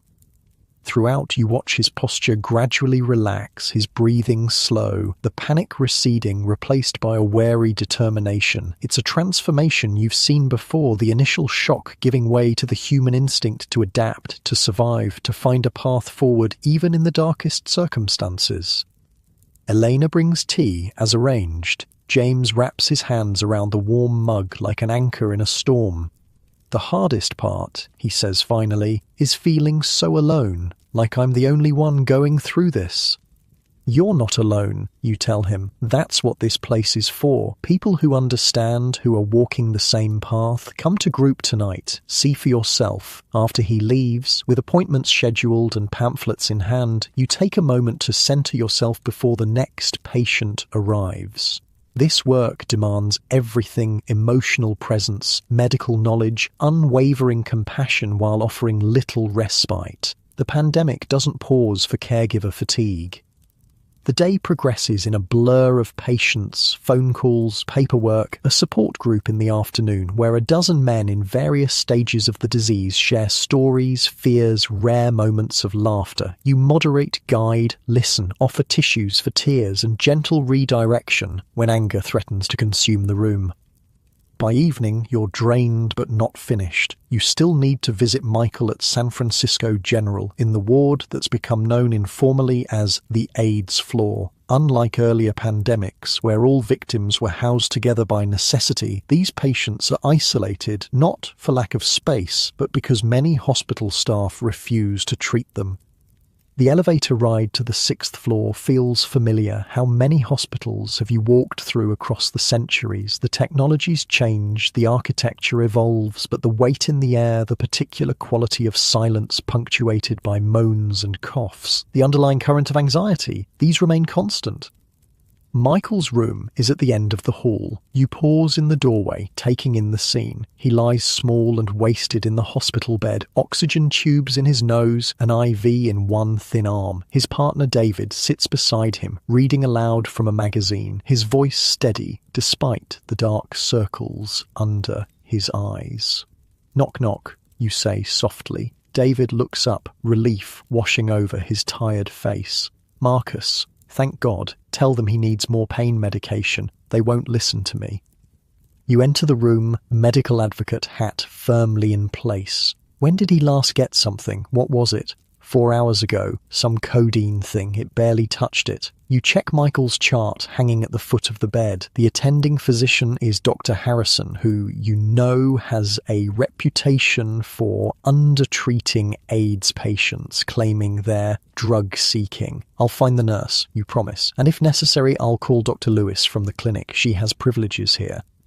Michael stirs at the sound of your voice, eyes fluttering open. Once vibrant blue, they're now dulled with pain and medication. "Marcus," he whispers, "you came." "Of course I came." You take his free hand, noting the purple Kaposi's sarcoma lesions that mar the skin. "How are you holding up?" A weak smile. "Been better. Breathing's hard. I'm going to see about getting you more comfortable," you tell him. "Just rest." It takes 20 minutes of polite but firm insistence, 2 conversations with increasingly irritated nurses, and finally a call to Dr. Lewis before Michael receives adequate pain medication. You stay until it takes effect, watching his face relax as the pain recedes. "Thank you," David says, walking you to the elevator afterward. "I don't know what we'd do without you. The way they treat us here, like we're nothing, like he deserves this." The anger in his voice is justified. You've seen it before, the way suffering is compounded by judgment, by the belief that disease is somehow a reflection of moral character. The lepers of ancient times, the Jews blamed for the Black Death, the sinners targeted as carriers of God's wrath in every pandemic throughout history. It's not right, you agree, and it's not everyone. There are good doctors and nurses here too, fighting the same battles we are. We just need to find them, work with them. David nods wearily. "I know, it's just exhausting, fighting the disease and the system at the same time." "Go back to him," you say gently. "Try to get some rest yourself. I'll check in tomorrow." Outside the hospital, night has fallen. The city lights twinkle against the dark sky, deceptively normal, as if thousands aren't dying, as if funerals haven't become weekly occurrences, as if an entire community isn't being decimated while much of society looks away. You think about James, newly diagnosed and terrified, about Michael fighting for each breath, about the countless others you've counselled, advocated for, sometimes just held as they cried. And you think about all those who came before, the plague victims of Athens, Rome, Constantinople, Bristol, Moscow, the influenza patients gasping for breath at Camp Devon's, different diseases, different times, but the same human suffering, the same struggle to maintain dignity and compassion in the face of overwhelming loss. The walk home takes you past the Names Project workshop, where volunteers are assembling what will eventually be called the AIDS Memorial Quilt. Through the windows, you can see people working late into the night, sewing panels honouring those lost. Each panel represents a life, a story cut short. Together, they make visible the scale of a pandemic many prefer to ignore. It strikes you as something new in the history of pandemics, this deliberate act of remembrance, of refusing to let the dead become mere statistics. In Athens, the dead were piled in heaps. In Constantinople, thrown into the sea. In Bristol, buried in mass graves. In Moscow, carted away by the dozens. Here, each one is named. Each one is remembered. You stop at a small market to buy something for dinner, too tired to cook from scratch. The young cashier smiles as she rings up your pre-made sandwich and apple. "Have a good night," she says. Such a simple exchange, such an ordinary moment, yet you're acutely aware of how precious these mundane interactions are, how easily they can vanish in the chaos of a pandemic. You've seen streets empty of all but the dead and dying, markets closed for lack of vendors, social fabric shredded by fear and loss. At home, you eat without really tasting the food, then shower away the hospital smells that cling to your clothes and skin. The hot water is a luxury that never fails to amaze you when you remember the cold sponge baths of earlier centuries, the struggle to find clean water of any temperature during plagues. Sleep comes fitfully, your dreams a jumble of faces and places across time, Athens and Rome and Constantinople, Bristol and Moscow and Boston, and now San Francisco, different worlds connected by the thread of your consciousness, witnessing humanity at its most vulnerable, its most afraid, and sometimes, its most compassionate. Morning arrives too soon. Another day. Another battle in a war that feels endless. But as you dress, prepare breakfast, ready yourself to return to the clinic, you realize something. AIDS won't be the last pandemic. There will be others in other times, affecting other populations. The cycle will continue as it always has, testing each generation anew. What changes, what evolves, is not the existence of disease, but humanity's response to it. The growth of medical knowledge, the development of treatments and vaccines, the slow, uneven, but real progress toward more compassionate care. In ancient Athens, victims were simply left to die. In medieval Bristol, the best medicine was prayer. In Moscow, doctors were blamed rather than supported. In Camp Devon's, knowledge of germ theory existed, but effective treatments didn't. And now, with AIDS, you have antiretroviral drugs being developed, clinical trials underway, researchers working around the clock to understand and combat the virus. You have community organizations like your clinic providing care and support when official channels fail. You have activists demanding attention, funding, action. It's not enough, not nearly enough. Too many have died, are dying, will die before this pandemic is controlled, but it's something evidence that humanity can learn, can grow, can do better, even if the progress is measured in inches rather than miles. The phone rings as you're about to leave for work. It's Elena from the clinic. Marcus. Her voice is soft, breaking. Michael Peters. He passed this morning. David called just now. The news hits like a physical blow, though not a surprising one. You'd known Michael was near the end. Still, each loss carries its own specific weight, its own particular grief. "I'll call David," you say, "and I'll be in shortly." After hanging up, you sit at your kitchen table, allowing yourself a moment to feel the loss, not just of Michael, but of all those you've watched die across the centuries. The Athenian with pustules on his skin, the Roman soldier covered in plague scars, the Byzantine merchant with buboes and blackened limbs, the baker's son in Bristol burning with fever, the old man in Moscow coughing blood, the soldier at Camp Devon's turning blue as he drowned in his own fluids. And now Michael, dancer turned patient, another casualty in humanity's endless war against infectious disease. You could despair, you could surrender to the futility of it all, the seemingly endless cycle of suffering that repeats across millennia. Instead, you stand, gather your things, and prepare to face another day, because that's what humans do in the face of pandemics. They continue, they adapt, they help where they can, they bear witness to suffering and try, however imperfectly, to alleviate it. This pandemic, like all others, will eventually recede. AIDS will become treatable, manageable, no longer an automatic death sentence. Decades from now, new generations will know it as a chronic condition rather than a plague that decimated entire communities. But other diseases will emerge, other challenges will arise, and humans will face them as they always have, with fear and courage, with despair and hope, with the worst and best of what humanity has to offer. As you lock your apartment door behind you, stepping out into the morning sunlight, you carry with you the memories of all those lives, all those pandemics witnessed across time, the knowledge that suffering is universal but not endless, that night always gives way to dawn, that even in humanity's darkest hours there are those who choose to light candles rather than curse the darkness.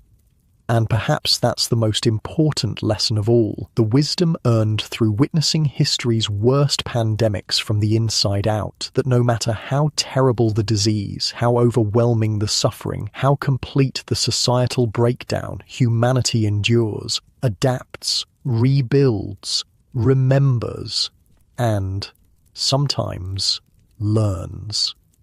You walk toward the clinic, toward those who need you today, carrying this quiet certainty within you, a certainty born not of ignorance or denial, but of having seen the very worst that pandemics can bring, and knowing that even those pass eventually, that life continues, in some form, afterward. It's a perspective few can claim, this long view across centuries of human suffering and resilience, a perspective that brings, if not comfort, then at least context to the present moment. You reach the clinic, pausing for a moment before entering. Inside are people who need what you have to offer, your knowledge, your compassion, your presence, your unique understanding of what it means to live through a pandemic, to face mortality not in the abstract but in the immediate. Taking a deep breath, you open the door and step inside, ready to continue the work that connects you to all those healers who came before, in Athens, in Rome, in Constantinople, in Bristol, in Moscow, in Boston. Different times, different diseases, but the same essential task: to bear witness, to offer comfort, to fight back against the darkness with whatever tools are available, and to remember always that dawn follows even the longest night. As you fall asleep tonight, nestled in your comfortable bed, so different from the pallets and cots of earlier times, perhaps you'll dream of those other lives, those other pandemics. But let them be distant now, historical rather than immediate. Let your body relax, your mind drift, your breathing slow and deepen.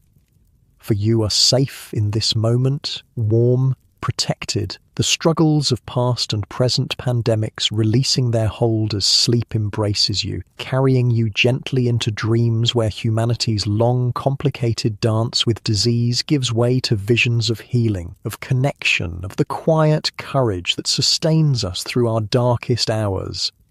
Sleep now, rest. Tomorrow will bring its own challenges, its own opportunities to make a difference, but for now, just breathe, just be. Let the weight of centuries lift from your shoulders as consciousness fades and sleep-deep, peaceful sleep carries you away.